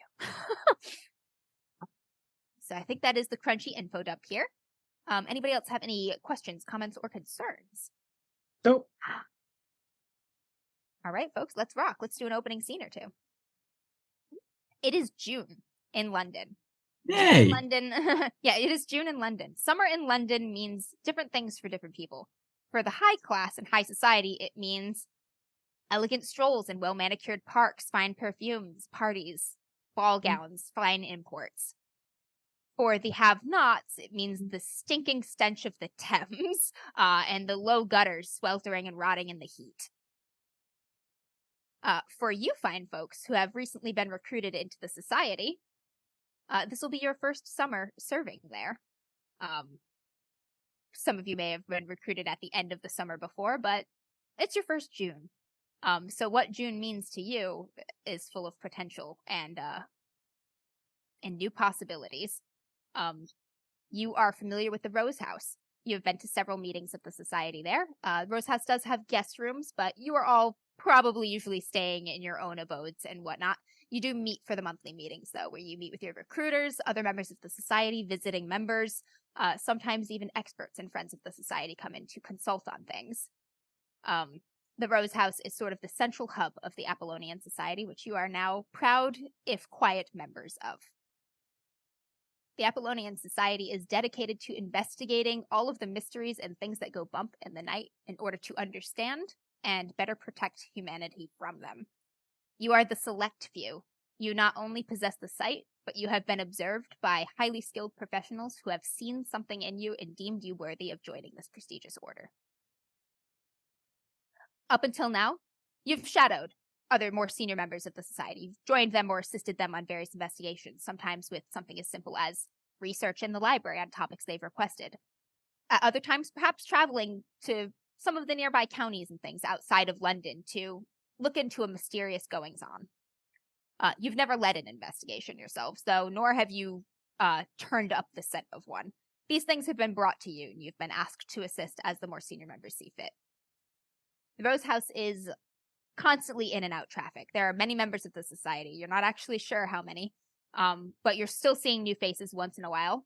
Many members don't stay in London long. They spend many months outside of it, so a new face turns up only for you to find out this person has been overseas for 6 months looking into something. So that's not that unusual. So the most common faces you've been seeing are each other. None of you have left London for very long in this past year. You've been sort of in and around the main house. Today is an unusual day. Today is the day of a funeral. One of the members of the society, someone who you know and have met several times, perhaps even assisted with, or have been recruited by, has passed away overseas and his body was recently returned to his awaiting family here. His name is Arthur Williams. He was a brigadier in the British Army, member of the society, 8, 9, 10 years, and one of the more adventurous souls. He's traveled overseas many times, probably more than anybody else you're familiar with in the society. He has friends all over the world. He was assisting one such friend, Bjorn Christensen, in Sweden, on a mission when he was killed. The details about the mission are very hush-hush. You're not sure what he was investigating, just that he was investigating something, and clearly it was dangerous. You're not even sure if his death was related to something supernatural or a freak accident. All you know is that none of you have been permitted to see the body, and it is closed casket. His brother Oswald is distraught, to say the least. And most of the members of the society at this time are actually out on missions. There's only a few that are residing in London and in the Rose House right now. And they're all attending this funeral. So you've all received invitations to the funeral, whether they were personal or written letters. You have the date, you have the time, you understand the dress requirements. And it is a rainy summer day on the day of Arthur Williams' funeral. And we will open up with your sort of pre-funeral scene. How are you getting ready for this?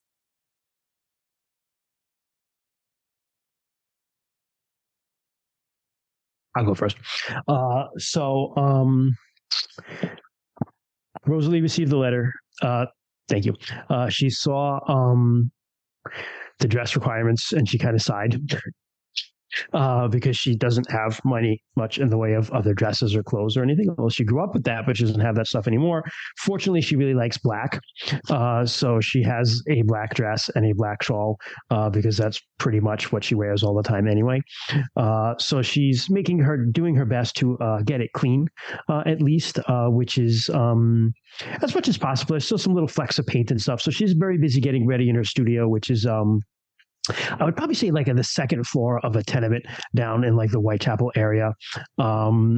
It's very cold and drafty in the winter, so she's happy that June is here because she's finally getting to be able to be like a little warm without having to spend money on coal. Her workspace and where she lives is very, very cluttered. There are all sorts of like sketches and drawings of different scandalous and obscene and profane things throughout. So she probably has an easel with a painting that she's been working on set up, and she's kind of like trying to like get around that as she gets her shawl around, and she's making sure that she doesn't have any paint or any clothes or anything like any paint or anything on her clothes.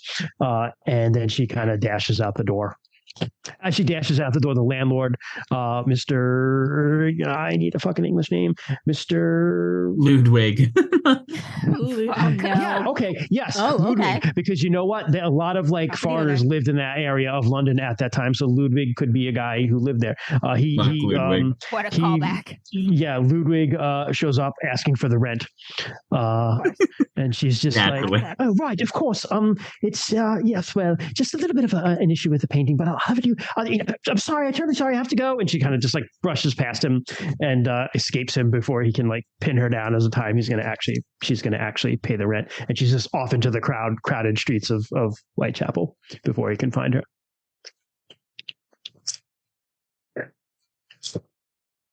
Man, Eleanor is Oh my probably having a similar problem. She has sold all of her really nice things. She only has a few like really nice costumes left, and she's looking through her wardrobe. She actually probably lives in a very similar area as like a poor starving artist. Probably on the bottom floor of something, unless those are usually shops. I'm not sure, but No. Sometimes depends on the place, but yeah, doesn't matter. She's just kind of sighing, looking for something kind of plain and drab to wear, kind of her best. She's getting dressed. She feeds her little pet before she heads out. Yeah. Heads that way, nervously. Cecilia, who actually just does own what's essentially a morning dress. It's a black dress, but it makes enough sense. And she's mostly, that's not a problem. That's clean. She's mostly just making sure she has all her things. She has her bag on her all the time and make sure she's got everything in there. And she makes sure to grab a couple extra handkerchiefs because she's friendly with Oswald, who is Arthur's younger brother, and she knows he's a mess, and so she wants to be able to give him a hanky to kind of help him out. Because poor guy. Make sure her kind of writing stuff is in there, her pencils, all of that, and umbrella. Period. Am I correct? Yes. Yeah, There's certainly absolutely. umbrellas. Yes, she would have an umbrella. She pops that's the right. umbrella Bumba shoot. and makes her way out of her. She probably lives like on the outskirts of London. It's a small house, but it's a house and it's hers. That just starts making her way through the town. I think Ronaldo is I guess how many days notice did we have since we received the invitation up until the funeral? Probably at least a week. A The week. body has shipped from overseas, so there. Right. It was not a rush job, let us say. Sure. Okay. So I guess the scene opens and Ronaldo is wearing just some regular trousers and kind of a little bit of a tattered, worn shirt, and it's just completely saturated with sweat. And he is doing some form of heavy manual labor. Maybe he's working a quarry or laying some brick or something of an appropriate nature. Unloading ships on crates on a dock. Just heavy Okay, hauling. perfect. Yep. Cargo. So it shows him and he's unloading crates at the dock, and he's a tall man.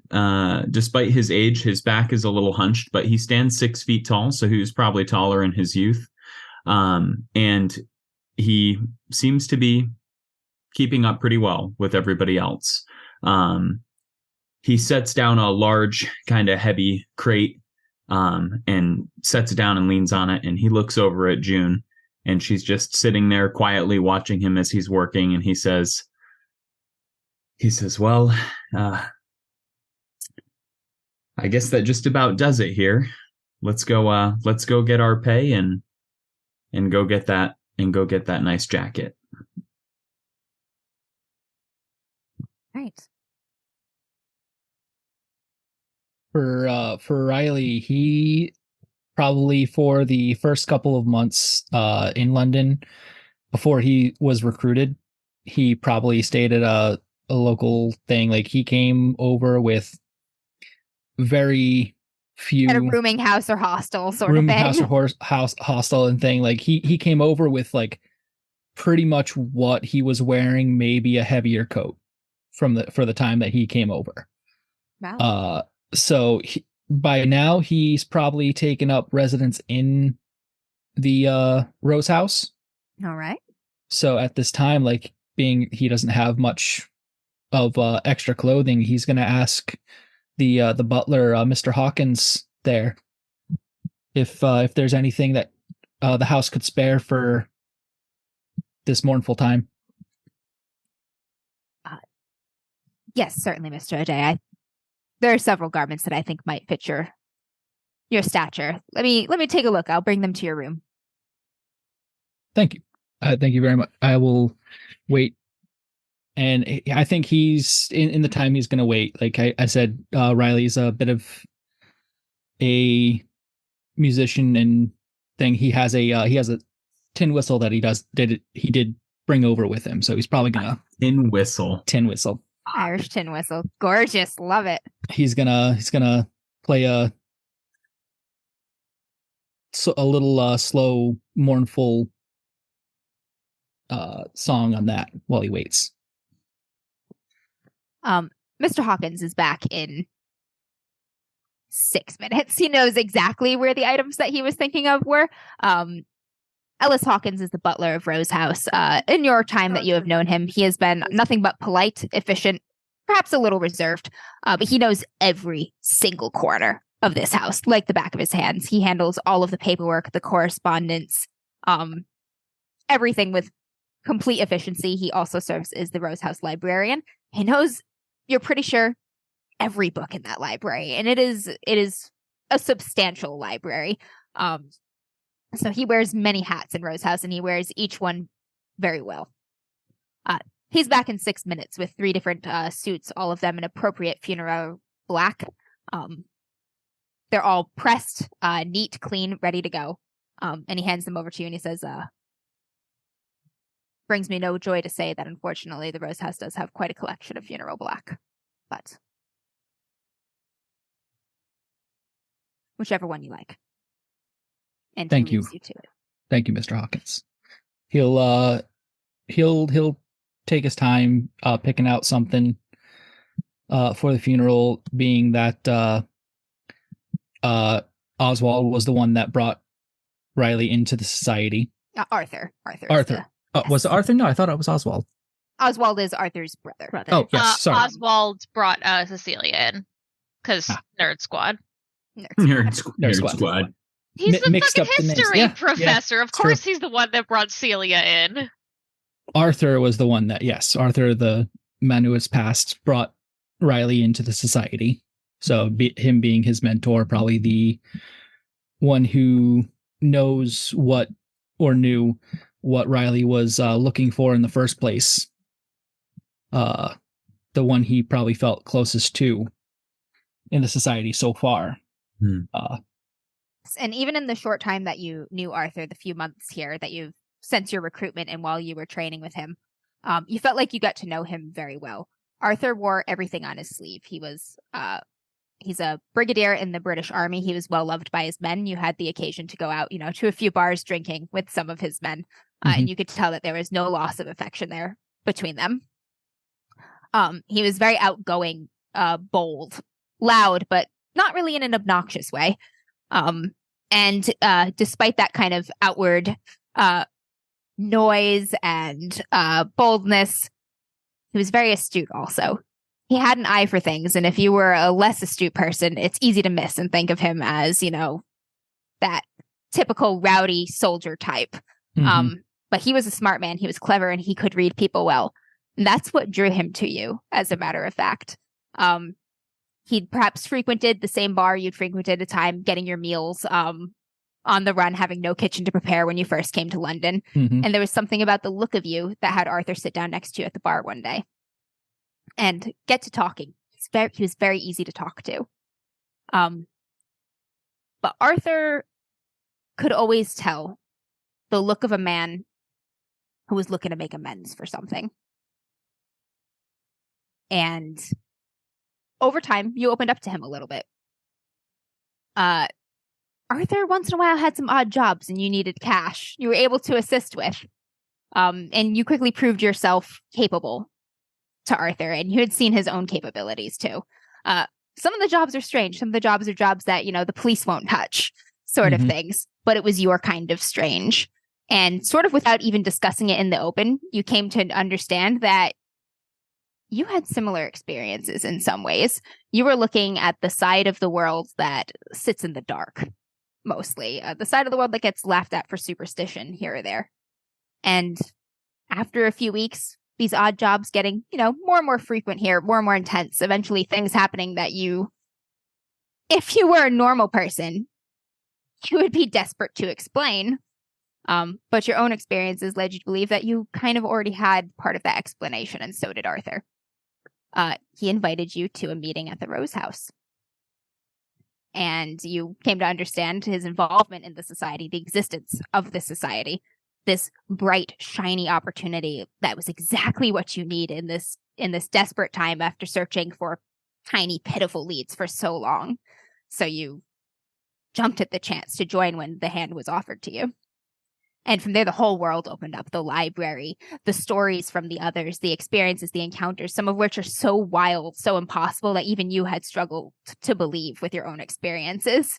But what choice did you have, having seen what you've seen yourself? Through that whole way, Arthur was there for you. He was there to talk, there to reconcile, there to just sit with in the quiet sometimes, knowing without explaining. He had become a friend in this strange metropolitan city, so different from the County Clare that you grew up in. Okay. And those of you who have had perhaps less time with Arthur knew him to be the same. He was who he was at all times, heart on his sleeve. There's something about his simplicity, his purity that you will miss greatly.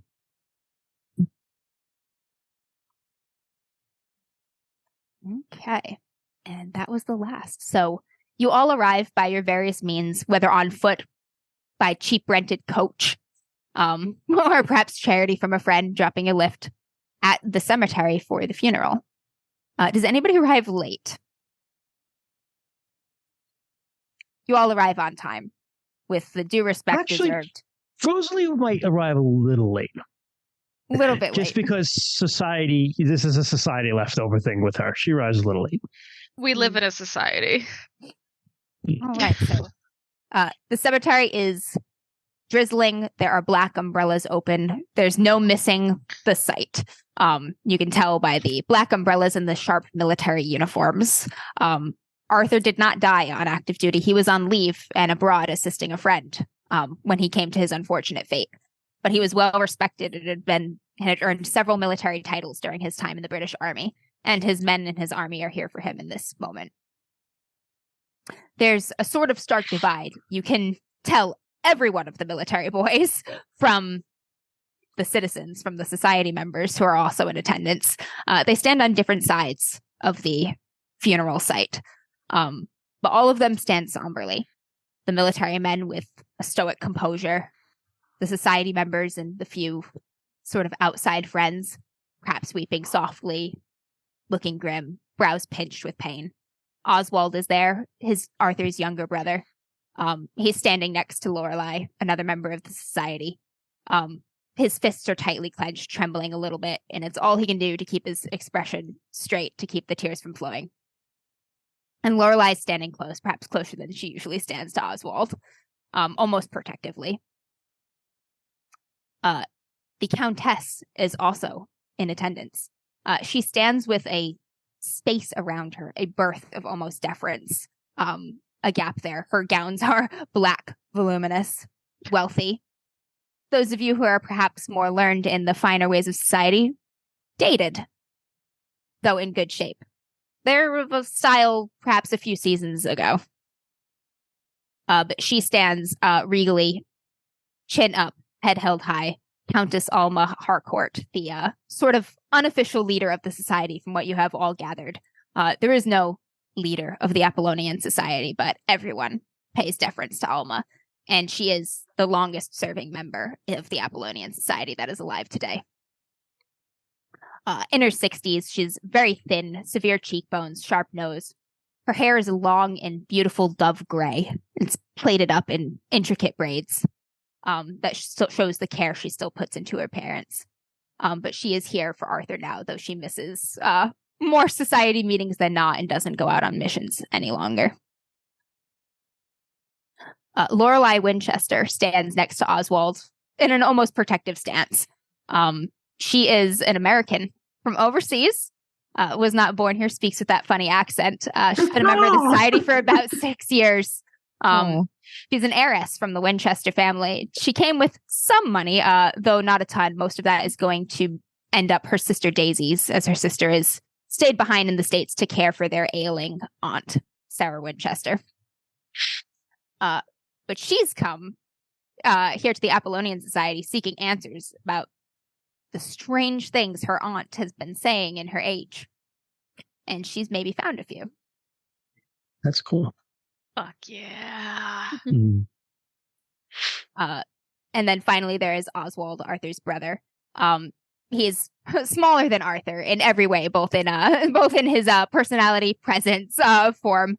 But Oswald has a sharp mind. Everything. If you've ever struck up a conversation with Oswald about any of his areas of expertise and interest, of which there are many, he lights up. He becomes passionate the same way Arthur does when talking about his adventures. And in those moments, you can see that they are brothers. None of that is here in this moment now. He looks broken inside. They were close. But he is a curator at the British Museum in the Natural History Collection. And he's also a professor at the University of London in archaeology and folklore.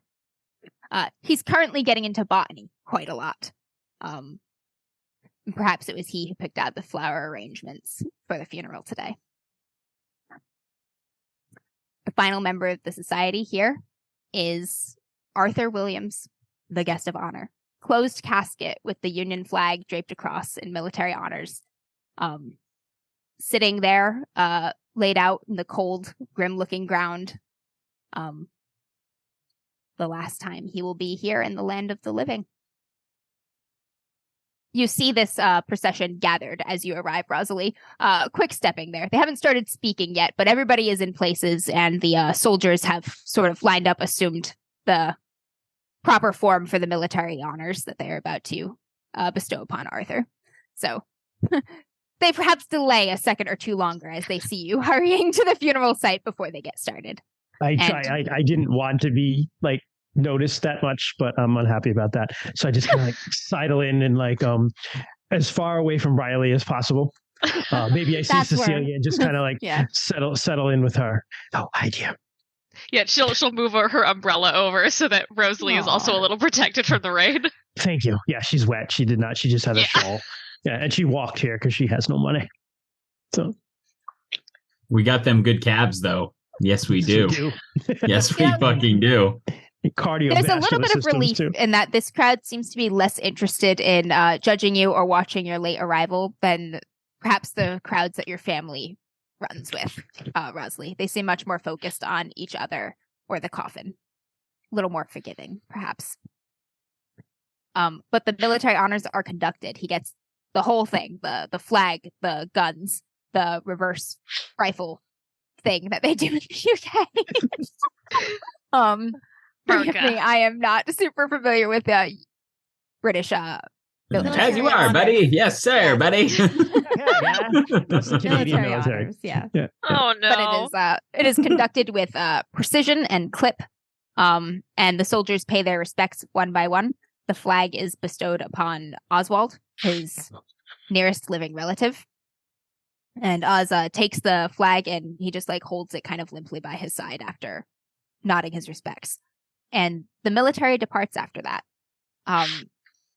Arthur's sort of civilian friends, his outside life, outside of his two private circles that he ran with, stay a little bit longer. Some of them speak, say a few words about Arthur, about how they met, about what he meant to them. Some of them approach other members of the society, offer their condolences. They all offer their condolences to Oswald. Before one by one they depart as well. And then you're left here with your the Apollonian Society, standing here, Arthur's first or second great love, depending on where you would place his priorities in the world. But you stand here all dressed in various blacks, looking at the fresh turned earth. There was no priest officiating at Arthur's funeral. He didn't want one.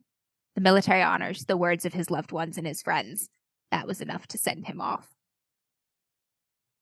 And you linger here, you who are perhaps more familiar with death and its mysteries than some.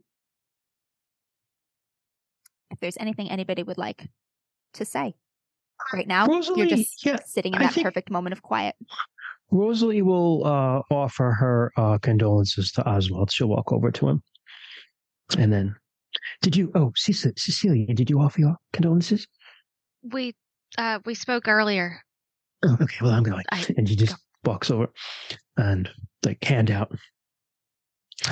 He takes his hand and, I'm so sorry. Oh, it takes him a moment to notice your hand. He's, Oswald has an astute and sharp mind, and he seems very much somewhere else in this moment. Understandable. But when he catches it, he takes your hand and he, thank you. I suppose it seems like he's not really gone yet. Expecting him to arrive late to his own party at any moment with a story about something that caught him up. I know. Well, so easy to imagine he's just away investigating something or on a mission. Well, in a way, he is investigating something, isn't he? Perhaps.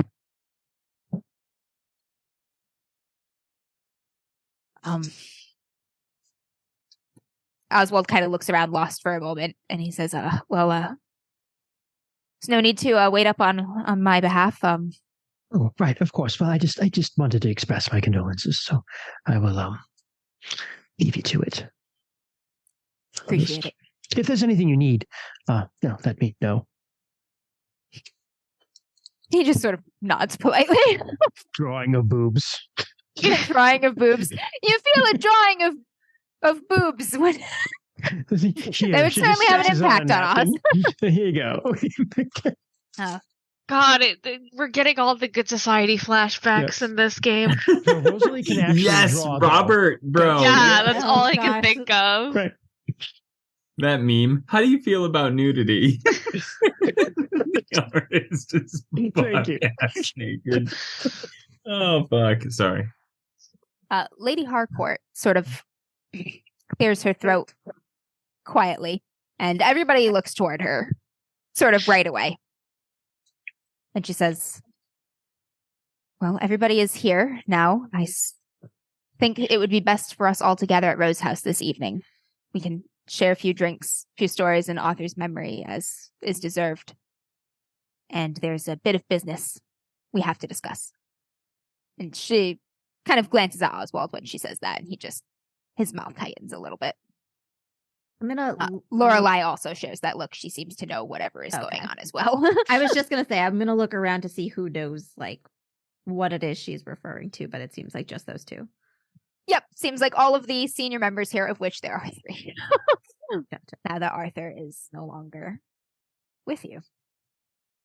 It's not too often that Robert holds on to June's collar. He usually, Ronaldo. Got boobies on the brain. Whatever my name is. Who doesn't? Yeah. It's not too often that Ronaldo holds on to June's collar, but during the ceremony he was holding on to the collar. And Riley is someone who's such an astute observer. You probably got the general air that he was Ronaldo was very conflicted. His if you looked at his knuckles, they were, white, gripping that collar, especially as the guns were going off during the ceremony. Mm-hmm. I think Ronaldo has been kind of, for the most part, motionless, hasn't said anything throughout the whole ceremony. And he's going to walk over to the flowers that were arranged for the funeral. Are any of them, does he identify any of them from being from a foreign land, somewhere not native to England? Perhaps a place he's familiar with? No, I don't think so. They're an assortment of lilies. Gotcha. He he mutters a few words softly under his breath as he looks towards the grave, and then him and June will take their leave. June lingers a moment. You kind of start to head, and you're so used to her just following your movements without even needing to put any pressure on her collar or anything else. But you go to leave, and she doesn't move with you right away. You give her a little tug, and she sits a little longer. She stares at the head marker, like she sees something there, for a few moments longer than normal. I'll wait. I don't rush her. And then she rises and at your heels follows you. Do I see anything on the head marker of note? When she does that, maybe I'll make a roll if it's appropriate, but.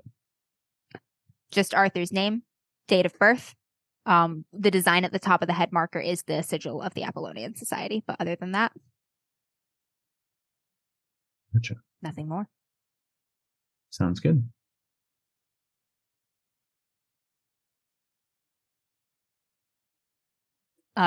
Countess Harcourt approaches the grave.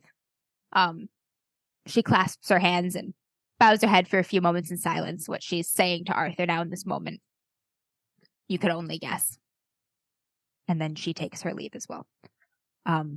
Before she goes, she says, 6 o'clock. And then she leaves to her waiting carriage. I used to have one of those. It's pulled by 2 beautiful horses, by the way. Beautiful black horses. You miss it? God, even her carriage is funeral themed. She's got money. She does. She has money. Those she are has some money. Ives She has a horses. name. She's the last one who will have it. No one else in Lady Harcourt's line yet lives. She is a dowager countess, and when she dies, the Harcourt line will die with her.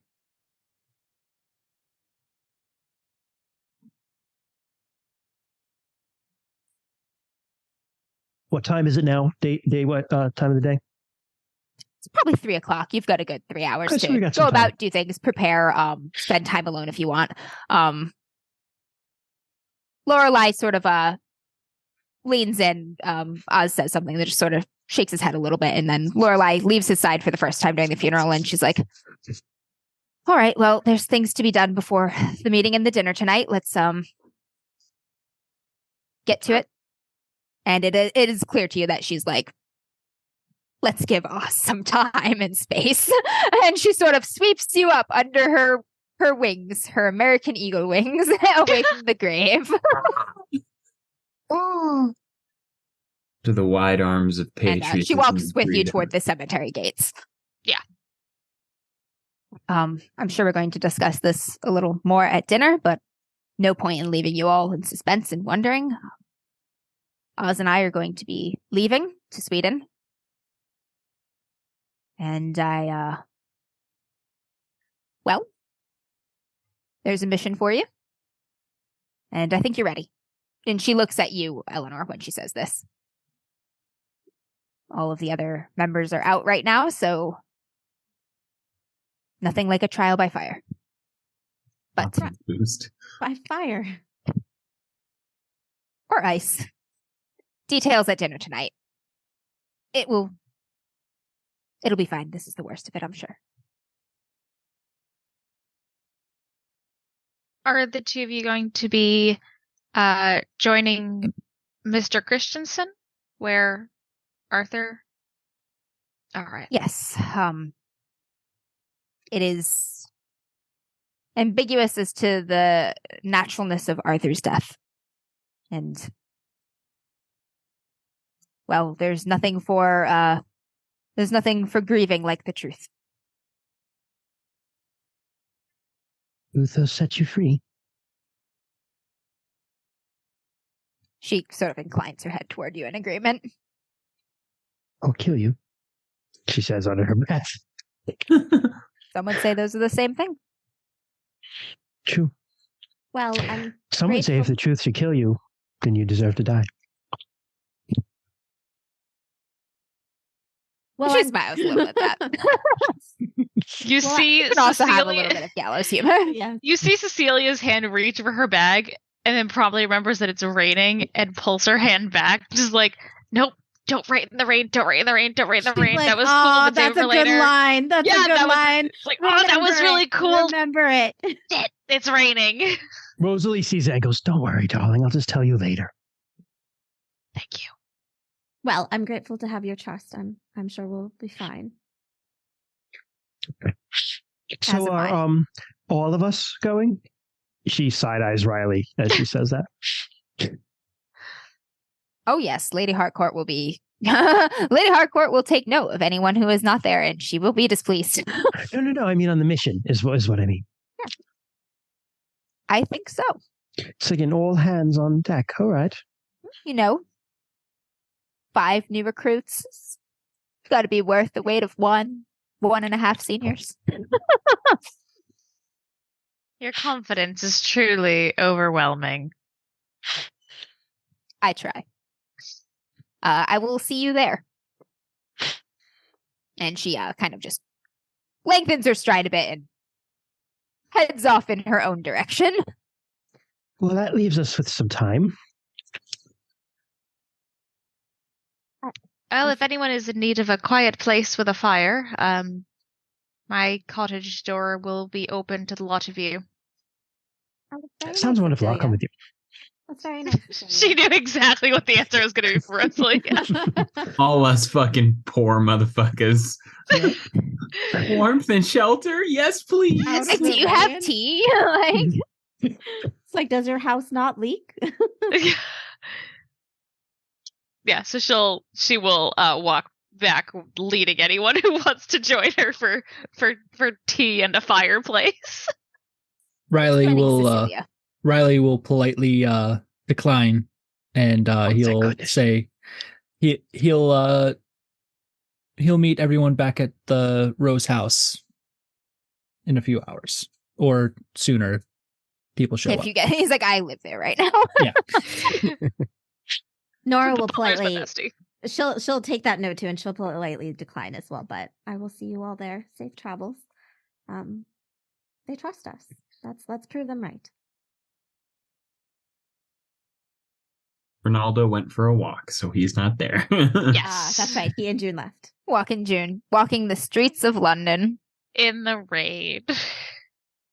Ronaldo Wants to finds a default quiet mode. place to sit for a little while with June, and he takes out his butterfly necklace and he holds it in his hands and closes his eyes for a long while.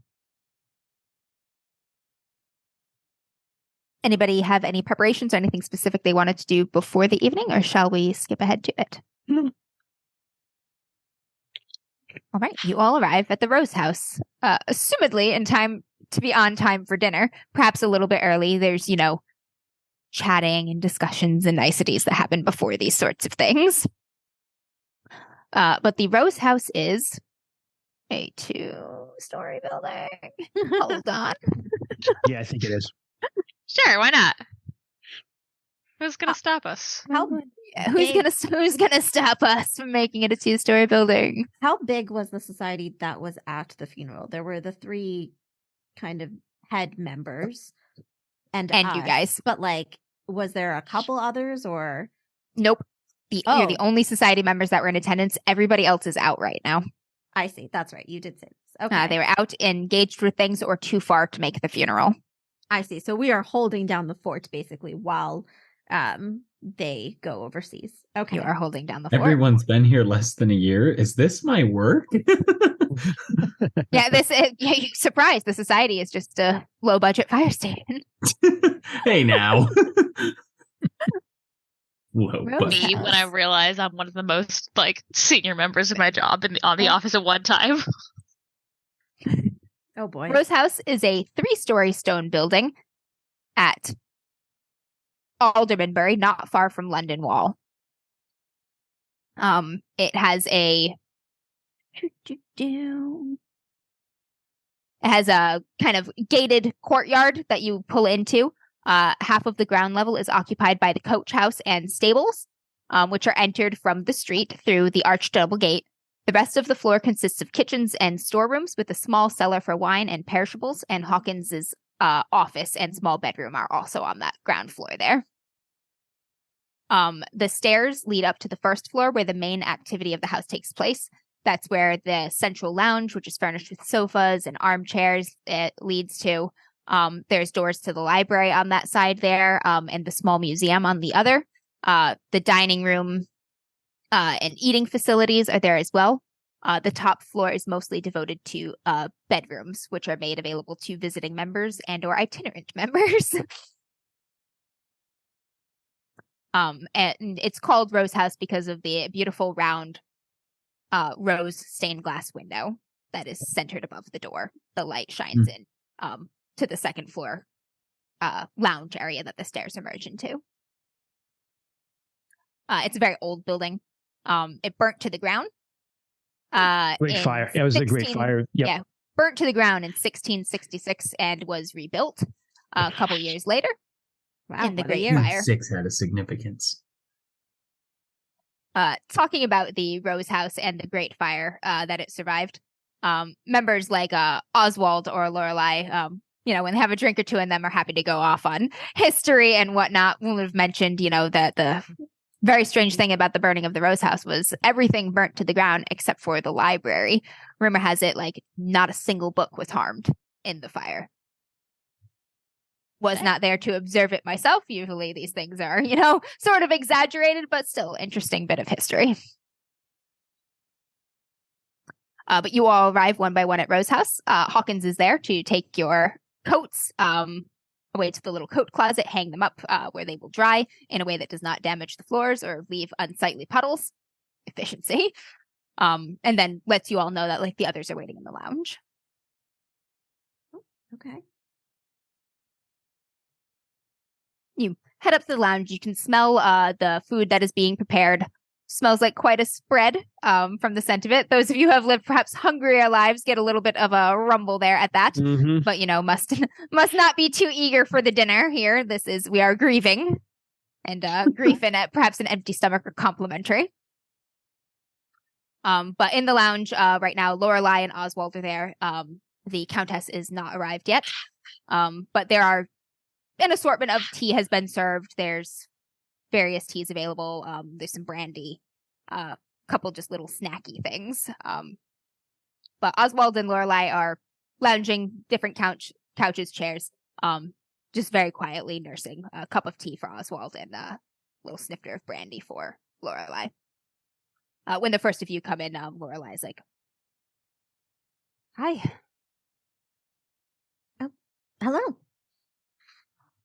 Gentlemanly Hello. type of thing.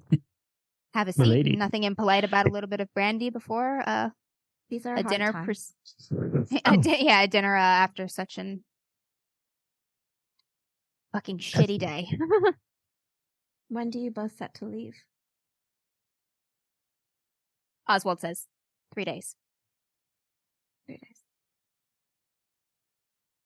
Don't want to give any leads more time than we have to run cold. Have you heard anything yet? No. Christensen's letter was infuriatingly vague. Don't know if he worried he'd been being watched or if he just couldn't speak of it. But we'll figure it out when we get there. We'll take care of things here while you're gone. I know.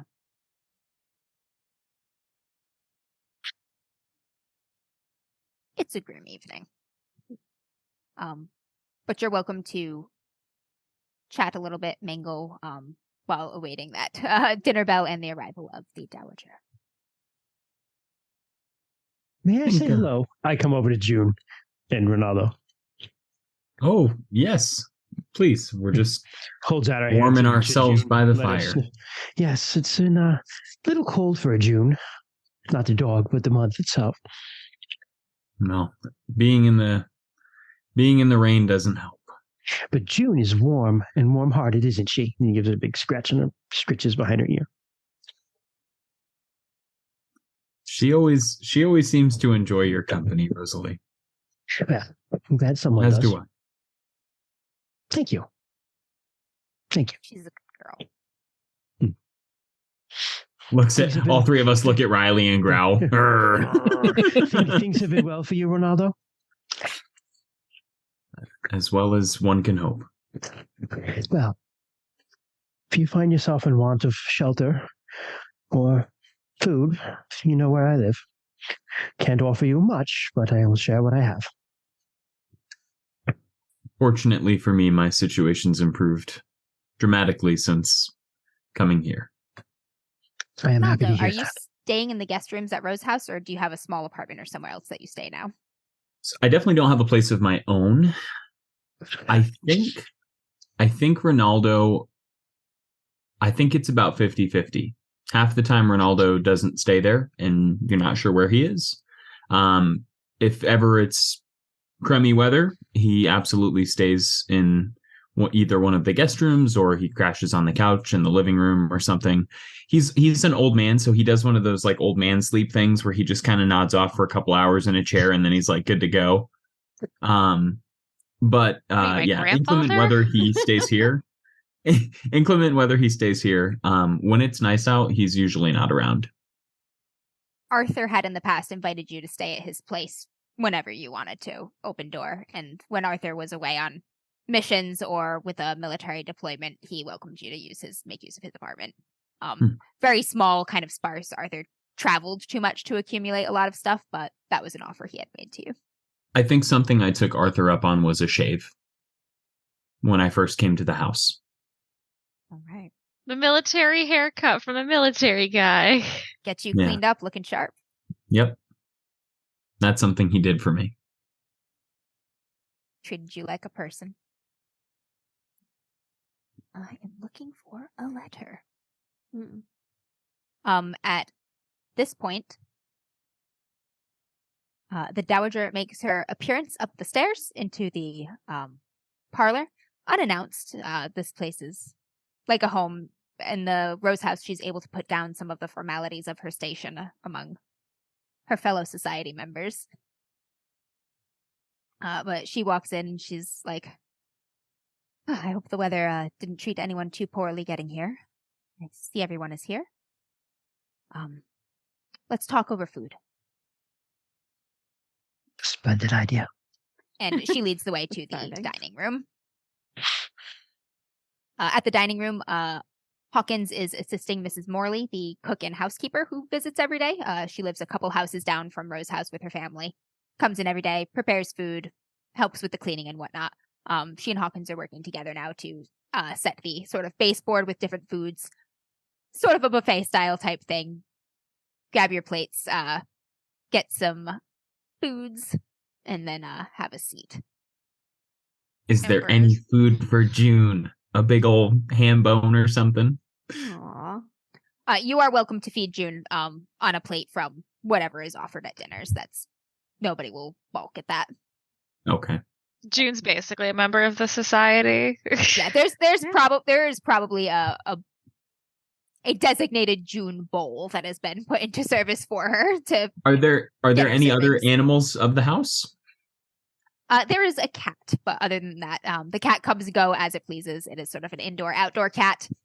Hangs out in the stable sometimes, comes in when it pleases, leaves when it pleases. Of course there's a cat. It's actually the ruler of this house. The cat dominates. It's an ancient dragon of immense power. Hold on, can I summon her? Oh, she summoned herself! Oh, look who just zoomed on into the room. Aww. The house cat. Look, she's even all black like Black June. as night, I know. Perfect. Little baby. Huh. So Are you cute. spooky? Has June ever had any interactions with the cat of the house? The cat, is fairly at ease with June. Doesn't pay her much notice, and June is also is a fairly calm dog and stuff. You may have walked in on the cat using June like a piece of furniture once or twice, but other than that, they don't really roughhouse or chase each other or anything. That's Yeah, dude. hilarious. Okay. Damn, that's wild. Okay, cool. Very cool. Yeah. I think I'll probably I'll wait till everyone else gets their food. And then I'll grab a plate for June and myself, and we'll kind of we'll like share a plate, but not like we're not like eating off of the same plate, but like I'm giving You're not her gonna bits of Lady in the food from my Tramp Yeah. plate. with your dog. Yeah, right. She just yeah. puts her paws on the table and she's like face and plate, and you're like face and plate, and that's how you're doing it. Yes. Right. Perfect. Once everybody is served and situated, glasses are filled. Mrs. Morley and Hawkins retire to a different room together. They fix themselves plates and they go off to eat them elsewhere and leave you to discuss your business. Oh man. That's What a the help shame. does, bro? Oh That's a man, shame. That makes me sad. this is also like Classist society. This is big time it's Victorian not so much England, a classist thing as in so Hawkins knows about society business. He knows everything. And when Mrs. Morley is not in attendance, Hawkins will attend meetings, even if he doesn't contribute much. He like listens. So he's recommends a more book or keeping something. her company. Yes, exactly. Mrs. Morley is not a Gentleman. member of the society. She is hired, paid good wages, but he is not going to send her into a room alone. He is going to have dinner with Mrs. Morley. Oh man, that's awesome. So food is served. People begin to eat. Oswald doesn't start eating. Oswald kind of stares at his plate for a few moments, takes a drink or two, and then before eating anything, he just sort of he says, as Lorelei mentioned to you all, we're going to be leaving in 3 days' time to go to Sweden and join Arthur's friend Bjorn Christensen in the mystery Arthur was looking into, to see if we can lend aid to Bjorn and find out what went wrong. I know it's not a lot of notice, and society members are a little lean around here right now, but you've all done well. And were I to be able to be in 2 places at once, I would not ask this of you, but I can't think of anything but my brother right now, so he pulls a letter out of a pocket and unfolds it. Received a letter from a former colleague of mine at Cambridge asking for some help. We'd corresponded on archaeology and folklore many times in the past. And I would attend this myself immediately without hesitation, but Sweden calls. So I'm going to write you a letter of introduction to Edgar Longby. He's the curate of the parish in Brancombe. I will find that in a minute. But he's he said some interesting things. I'll read it to you now, and it sounds like they need help.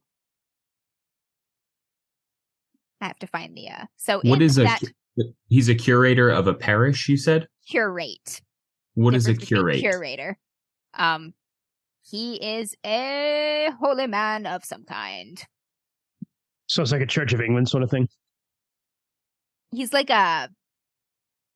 Let me look at the difference between curate and pastor. I'll look it up. You look at the other thing. I'll look it up. He does church stuff at the church. He's essentially a priest assistant, specifically defined as Makes person sense. who is invested with the care of souls in a parish. I'm going to say kind of like a deacon. Yeah. Okay. Yeah, deacony. Yeah, so so it looks like it's depending on, I'm looking at, this is pulling up from the Anglican Church. It's kind of a step between a deacon and a vicar. So like Gotcha. you're under a priest, but you're above a deacon. Gotcha. Vicars actually took care of like the building and stuff, from what I understand, right? Like they were the real priests, right? Yes, it was Like Brancombe. Okay, I remembered it. I didn't look up that far. Don't worry about it. It's not like. Never mind. It's not that. This is They're irrelevant. Catholicing. We're Catholicing again. We are. Damn it. We never stop. And That's good. yes, they're There's a lot of Catholicing. Catholicing in this game. You can take the kids out of Catholic school, but you can't take the Catholic school out of the kids. Try as you might, Oh, you God. cannot expunge it.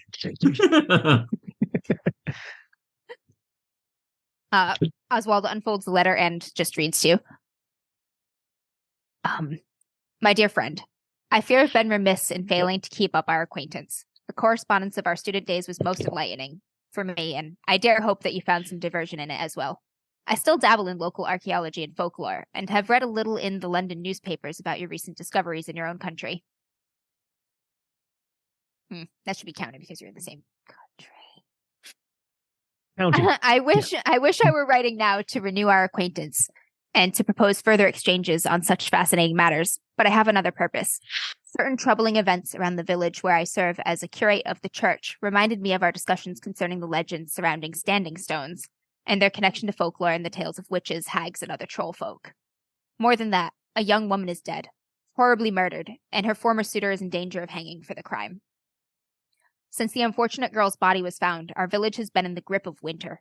Frosts as bitter as those of February blight the flowers of June, and some creature, perhaps a wolf, though none has been seen in these parts for 4 centuries at least, has been driven by the cold to prey on farmers' livestock. Other strange occurrences have added to the woes of the local people, and there is talk of a curse.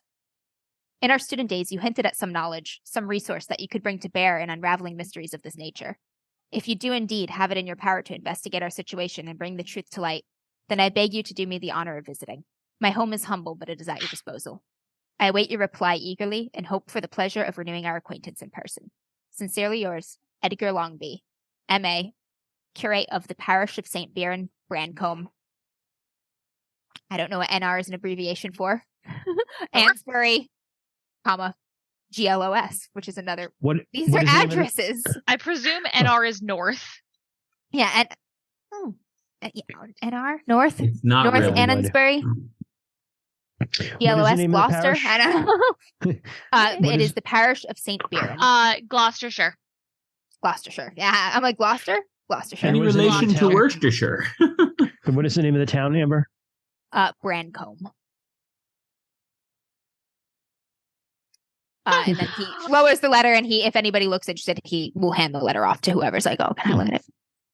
Riley will take the letter to Bert to look over. I'll also take a peek when you're done, Riley. Yep.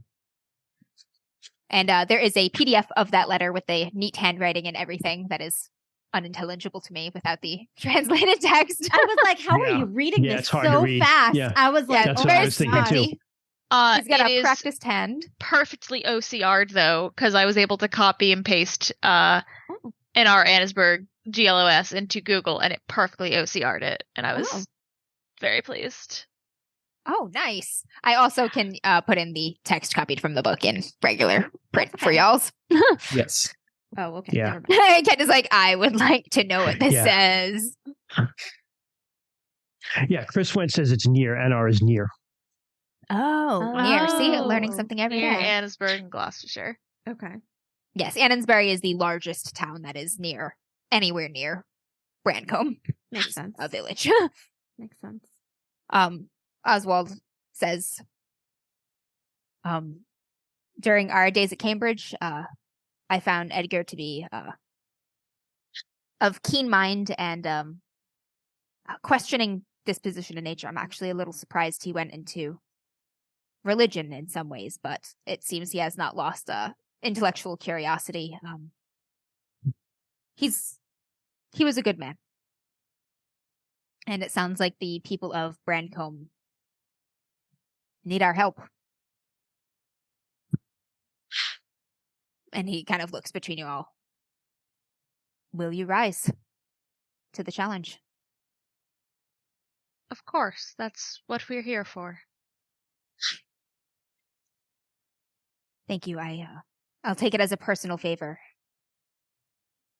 to me right now. Now, going through the letter, they said that Edgar had said that they were experiencing a winter. Is that in the warmer months? Yes, in the middle of June. It's supposed to be flowers and pastures and lambs and stuff, and it is frost and withering plants and blighted crops. Just bizarrely unseasonably cold weather. And this is just in their town or their village? Localized to their village and the nearby outlying farmlands. Yep. Holy shit. Lorelei says, I know we're leaving quickly, but we have 3 days. If there's anything we can do to help prepare you for this, we are your resources. I think I should Specifically like me. to. Oz has, I'm sure, a lot. Oz is like, I can still help. I think I should like to take a look in the library and learn about any legends of the town. Yes, of course. That's a great place to start, Lorelei says.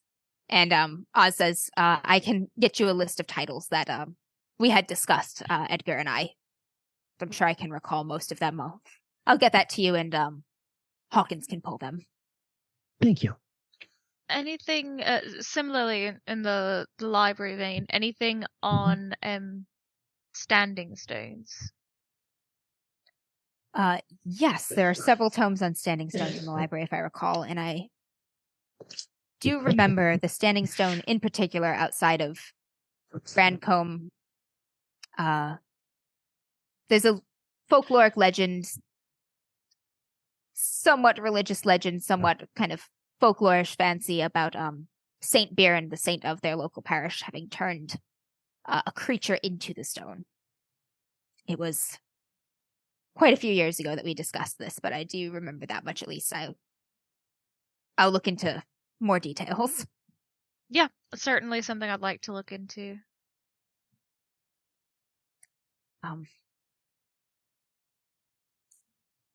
But thank you.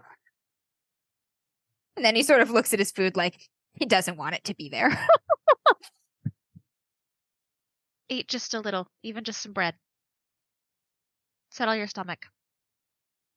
He grabs a roll and he will like sort of pick at it. Lorelei As cuts into some people ham. aren't noticing, Rosalie's been sneaking extra rolls like into the folds of her clothing. Just kind of like Pocket bacon. yeah, exactly. Pocket bacon. God damn. Sneaking some beef jerky. So good. Right, Riley. I think Ronaldo's gonna ask if he can take a peek at the letter when you're done. Yeah, absolutely. He would hand it off to. Let me get this thing in regular print for y'alls. He would hand it off. Do. and So over. Ronaldo, really, what Ronaldo's looking at is he's just looking at the handwriting, and he's just kind of trying to commit to memory what it looks like. Impressive. Easy enough. The handwriting is it's clearly somebody who has been has had quite a lot of education. This is somebody who was taught probably by nuns Yep, to perfect calligraphy and their everything. handwriting, to Yeah. perfect their handwriting. Yeah. I'll also pass the note down to June and just offer if she wants to sniff the note. And I'm gonna say, does it smell like curses to you, girl? She gives it like a cursory sniff like dogs do when you hold out any object to them, and no Yeah. other reaction beyond that. I just kind of pet her on the head and I give you the note back. Right. Nope, not new folder. New file. There we go. Nora's mostly kind of quiet and not eating as well. She's mostly just got anxious, nervous energy vibing off of her. All right, that's Cecilia it looks now. the exact opposite. She is jazzed. I mean, she's sad because friend died. But the idea of, you're going on a thing, she's jazzed. She's jazzed. One more thing, Lorelei. This girl was obviously there's a murder. Surely there were newspaper accounts. Brandcombe is a bit out of the way. There's a lot of news happening in London, so nothing in any of the local papers. But I'm sure once you get to Annonsbury, it likely would have been mentioned in that paper. Don't think we can acquire one before we leave, though. That's fair. You may pick one up on your way. I'm sure Perhaps it's it'd be all the they're most talking about expeditious. there, having grown up in more remote places. Yes, and I'm sure there's much more in the local tap houses than even in the papers. So Oh, I have a pleasant Riley. demeanor. I'm sure I can find out some information there. you've already got a nose for it.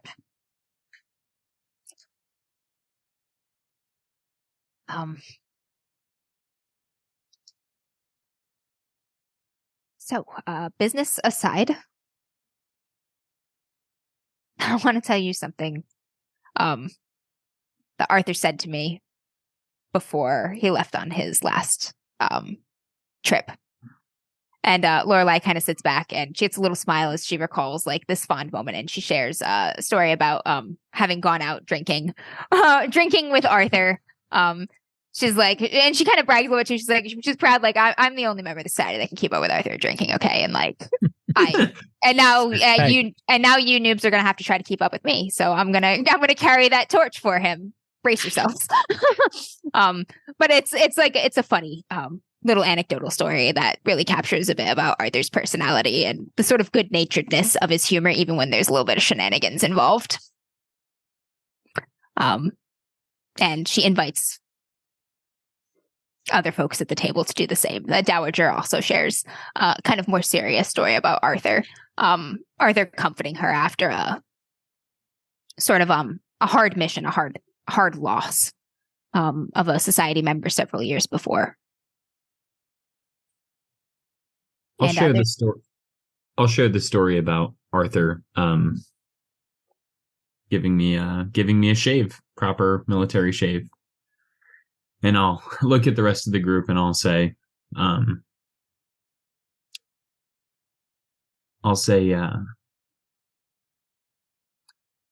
it's not too often that a man of my age and my status feels seen. And in that moment, he was very genuine, very kind. The world is certainly a dimmer place without his spirit. Oz kind of looks down for a moment and then raises his glass after you say that, and he says, Arthur never looked away. He takes a drink. With my tea. Rosalie's absolutely drinking the brandy. Lorelai's drinking the brandy too. She's like watching you drink that brandy, like force herself another glass. Does anyone else have a story? It's gonna be a little, yeah. There was a time when he bought a painting of mine, and well, let's be honest, my artwork, brilliant as it is an acquired taste, and I know it wasn't quite Arthur's taste. And Lorelai goes, Arthur likes boobies. Rosalie laughs. She goes, no, this one. That even gets like a little snort out of Oz. He didn't have, this one actually didn't even have any of that, but he did it because he knew that they needed the money. And, well, he also knew I was too proud to take the charity. So he was a kind soul and charitable.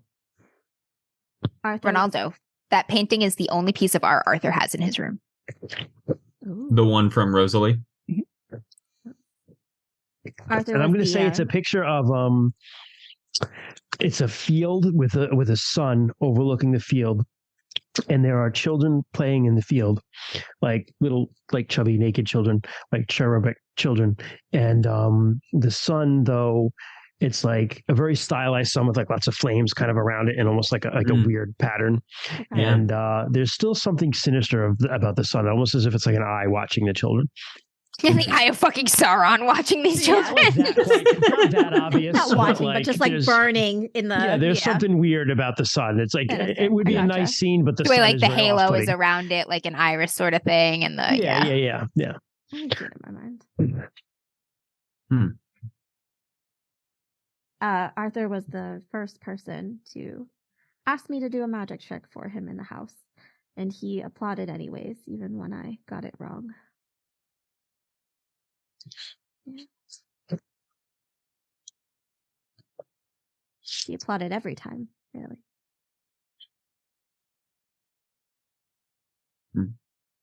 Riley is going to share. It's like the time that he met.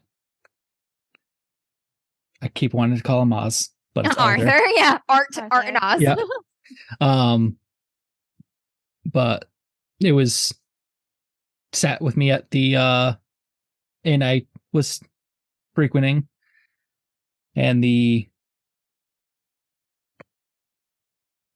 all of you know I've been looking for something, but he gave me something that he let me find something that I wasn't looking for here. It's a very dear friend that I would have loved to host back home. Another toast to Arthur. But sharing stories about Arthur, you work your way through the meal into the later evening hours. Oz kind of excuses himself after the dinner and heads off into the other rooms beyond. Lorelai is like, Arthur loved drunk shooting. Let's go shoot some shit in the basement. Shooting in the basement. Yes, there's a little Fuck. basement room that can be set up with some targets. It is underground. You can shoot in the basement. It's loud. Ricochet, perfect. Yeah, Wear some definitely. earbuds. Rosalie has had enough brandy to think that's a fantastic idea. I'll Let's go shoot sit some this shit in one the out, basement. boys. He's like, absolutely, you goddamn American. I'm almost as good a drinker as Arthur, and he is almost as good a shooter as me, so this is right.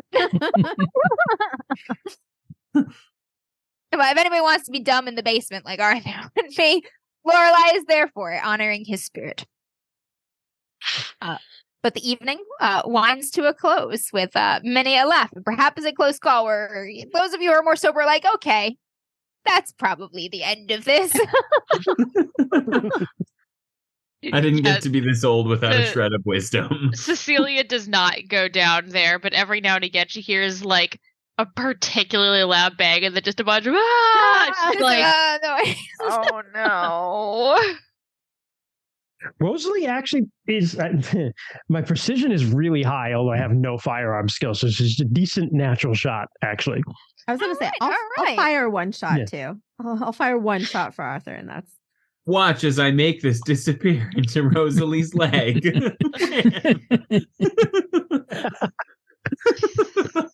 One shot for Arthur. All right. Lorelai is there to give tips to anybody who wants them, help you with some aiming and stuff. You're a little drunk right now, but if any of you wanted to practice shooting as an advantage for this upcoming adventure, you may. This is an opportunity to do so with Lorelai. You can also save your advantage for something else. Yeah, I'm gonna save mine for something else. Too drunk. Yeah. Too drunk, can't learn. I'm just like bang bang. I'm like, look at me, you yank. Bam. I think Ronaldo's gonna help clean up the dinner. He's gonna help the butler and the housekeeper. Mr. Hawkins actually has Mrs. Morley go home to be with her family after having some food and stuff. He was gonna handle the cleanup by himself, so it's you and Hawkins cleaning up in the. Okay, I think I'll ask Ellis if he has any stories of Arthur.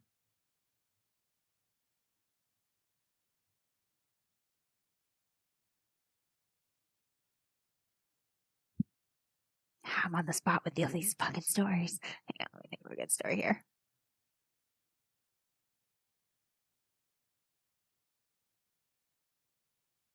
So, I do.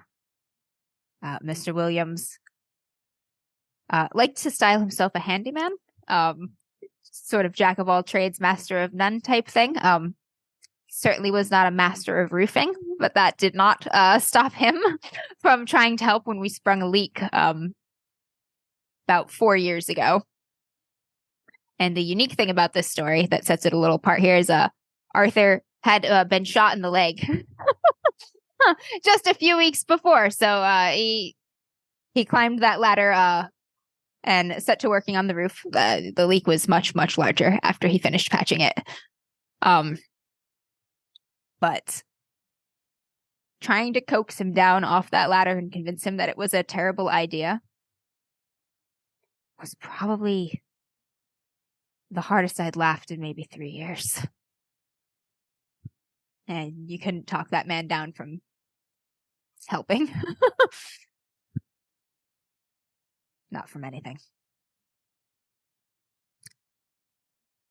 The world is poorer for his loss. Just kind of nod.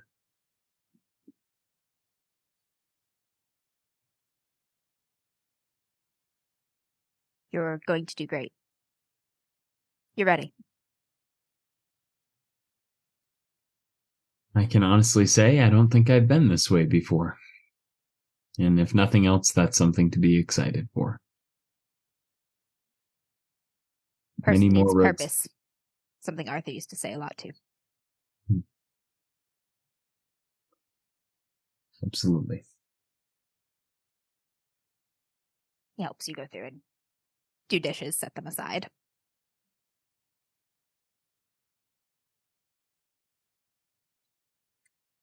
And the evening, through gunshots and dishwashing, draws to a close. Those of you who have, if you have imbibed too much, you're welcome to stay in one of the guest rooms. Hawkins already has strangely the exact right number of guest rooms prepared for the sudden overnight guests. And everybody else, the Dowager will get a cab, orders a cab for you to take you home or wherever you need to. Very kind. Very kind. Yeah. Is Arthur's home separate from this place? Yes, Arthur has an apartment that he sort of rents year round. It's just a one-room sort of apartment thing with like a shared kind of bathroom and stuff. It's clean. It's bare minimum, but it's not like in a shady or unsecure part of the city. Right. I think I would probably ask Oz if I can find him. If he would, I would ask him as politely as I can if it would be acceptable for me to maybe just like, freshen up, shave one last time before we head off on our trip. For old time's sake. Oh, you find Oz in the library. He's at a desk, kind of like holding his head, flipping through some books. He's already looking, and you can see he's already started that list that he said he would get to Rosalie and the rest of you. He's just thrown himself right into work. When you come in and ask, his expression softens a little bit, actually. He says, I was meaning to talk to you about the same thing. Arthur's paid through the rest of the year, and please, if you have need or use of his room, any of his effects, he'd want you to. Your brother was a better man than many. The thought that he's still being helpful even after he's gone is a comfort to me. I just put my hand on Oz's shoulder. He puts his hand over yours for a moment, and you can tell, like, there's some tears there, but he, like, kind of composes himself for a moment. Thank you. I'll take my leave when, appropriate. Not right away, and then I'll head over there and I'll freshen up. Spend the night there. Right, and the Dowager will get you a cab for that too, unless you wanted to walk. Gotcha. All right, folks. You find your various beds and rests, peaceful or fitful, perhaps touched with dreams of a loud and boisterous laugh, half remembered by morning, but will long be before it is forgotten. And the next day when the sun rises, you have work to do. We will pick up again in 2 weeks. Yeah. Awesome. Good job. Thanks, Chaos. everybody. Yeah. New little assholes to ruin the lives and emotions of. We're helping. Explosions in the background. Fuck up this small town. We're helping. It's what Arthur would want. We learned how to shoot when we were drunk. We fucked up a small town before, and we'll do it again. God damn it! God damn it! Town's cold. It needs fire. Yep. Oh boy. Rosaline's like, I brought bread rolls.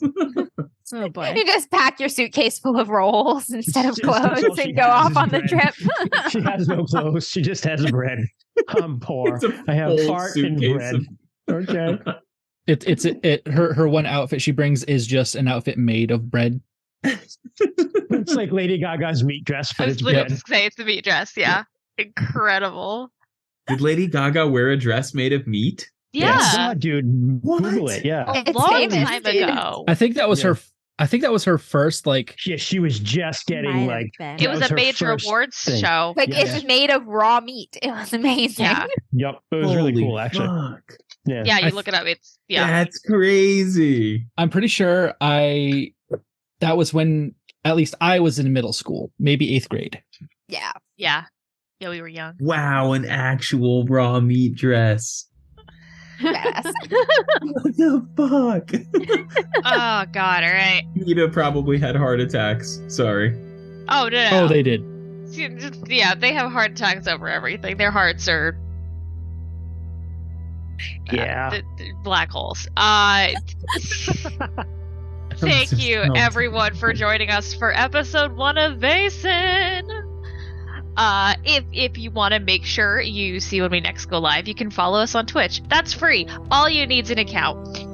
If you want to give a little money, you can subscribe to us for $5 a month, or if you have Amazon Prime, you can give us 5 of Jeff Bezos's dollars. Yay! Yes. You do by no means do you have to. It is just if you wish. Every bit is appreciated. All of it goes back into the podcast. We're using and some of it for really cool art, guys. You're gonna get Yes. there is going to be some beautiful. Have we said what it is yet, or should I? Go for it? Just announce it. I get to do the review. Yeah, All go for right. Christian was able to get in touch with one of the main RuneQuest, Katrin Durim, one of the main RuneQuest artists, and commission her for RuneQuest style art of all of our characters. Yes. We have It's so gotten good. the We've seen sketches. drafts. It's so cool. It's beautiful. All of our characters, plus our favorite NPCs, Aranina and Lonson. Pets. All the pets are there, and I have to give a specific shout out to Nightclaw. The way that she drew Nightclaw is perfect.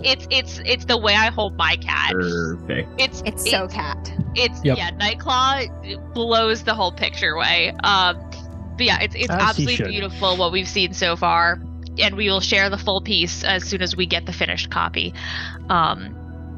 And yeah, it's And yours and Jeff Bezos' dollars made this possible. Jeff Bezos donated to this art. He'll use it as a tax write-off. It's fine. There you go. You can follow us on all social medias at DMs After Dark. We are on YouTube, Instagram, Twitter, Facebook, and Blue Sky. You can also email us at dmsafterdark@gmail.com. Should you have any questions, comments, thoughts, we love it all. We have a Redbubble where you can buy a shirt with our logo on it if you wish. You can follow us on all the podcast apps at DMs After Dark. That's where you'll get, all the audio of these, all of the mini-series. You can also follow Rainy's podcast, Rainy Plays Games, which is his solo feed, but also, and every now and again, a couple of us will be on there, and some of his other friends. So go support our home, as if he's still part of us. Obviously, he's just also Our doing basement more ginger. because he's our basement ginger. Go support our basement ginger. Go support our basement ginger. Yes. Awesome. There's rumor that he will even make a guest appearance during the campaign at some point. In theory, he should also be on all of the podcast apps. I have to prepare to And all traumatize him the- the most. Obviously. All in He has one like session. Five Amber sessions and games that he's missed. Guillory's, that would be not up to us. That would be a conversation with Katrine, because it is her art and we are not going to profit off of her art. So it will be a question. Yeah, Christian just posted. We could. So maybe that is an up to her kind of thing, I think. Yeah. But I would. Oh, also, the prince or something? Yeah. print Putting it on or red. Yeah, that depends on. We'll have to check if we purchased a commercial when we purchased the commission, if it was a commercial license or just Yes. for personal Yeah, use. honestly, I would even just put it up to her to split it with her if that exactly. goes that way. Yeah. And I'm not looking to rip anyone off. So No. Yeah. But if that is something that becomes available, we will share that on our socials and talk Mhm. about it on whatever episode comes out around that time. And as soon as we get shareable updates on that art, oh boy, we're all very excited about it. it's really Um, cool. it's It's beautiful. really cool. All right, so thank you everyone so much for joining. And until next, I didn't think of a question. Until next time, Go shoot in your good- basement. how good do you think you could? No, No. I don't want to. No, don't do that. Don't do that. Can't even Shit. do anything anymore in America. Until I next think- time, bring plastic baggies to the Olive Garden. Take the bread home. Yes, the best thing about Until Olive next Garden. time, steal more bread. Have a Okay. good night, everyone. Have a great night, Perfect. everyone.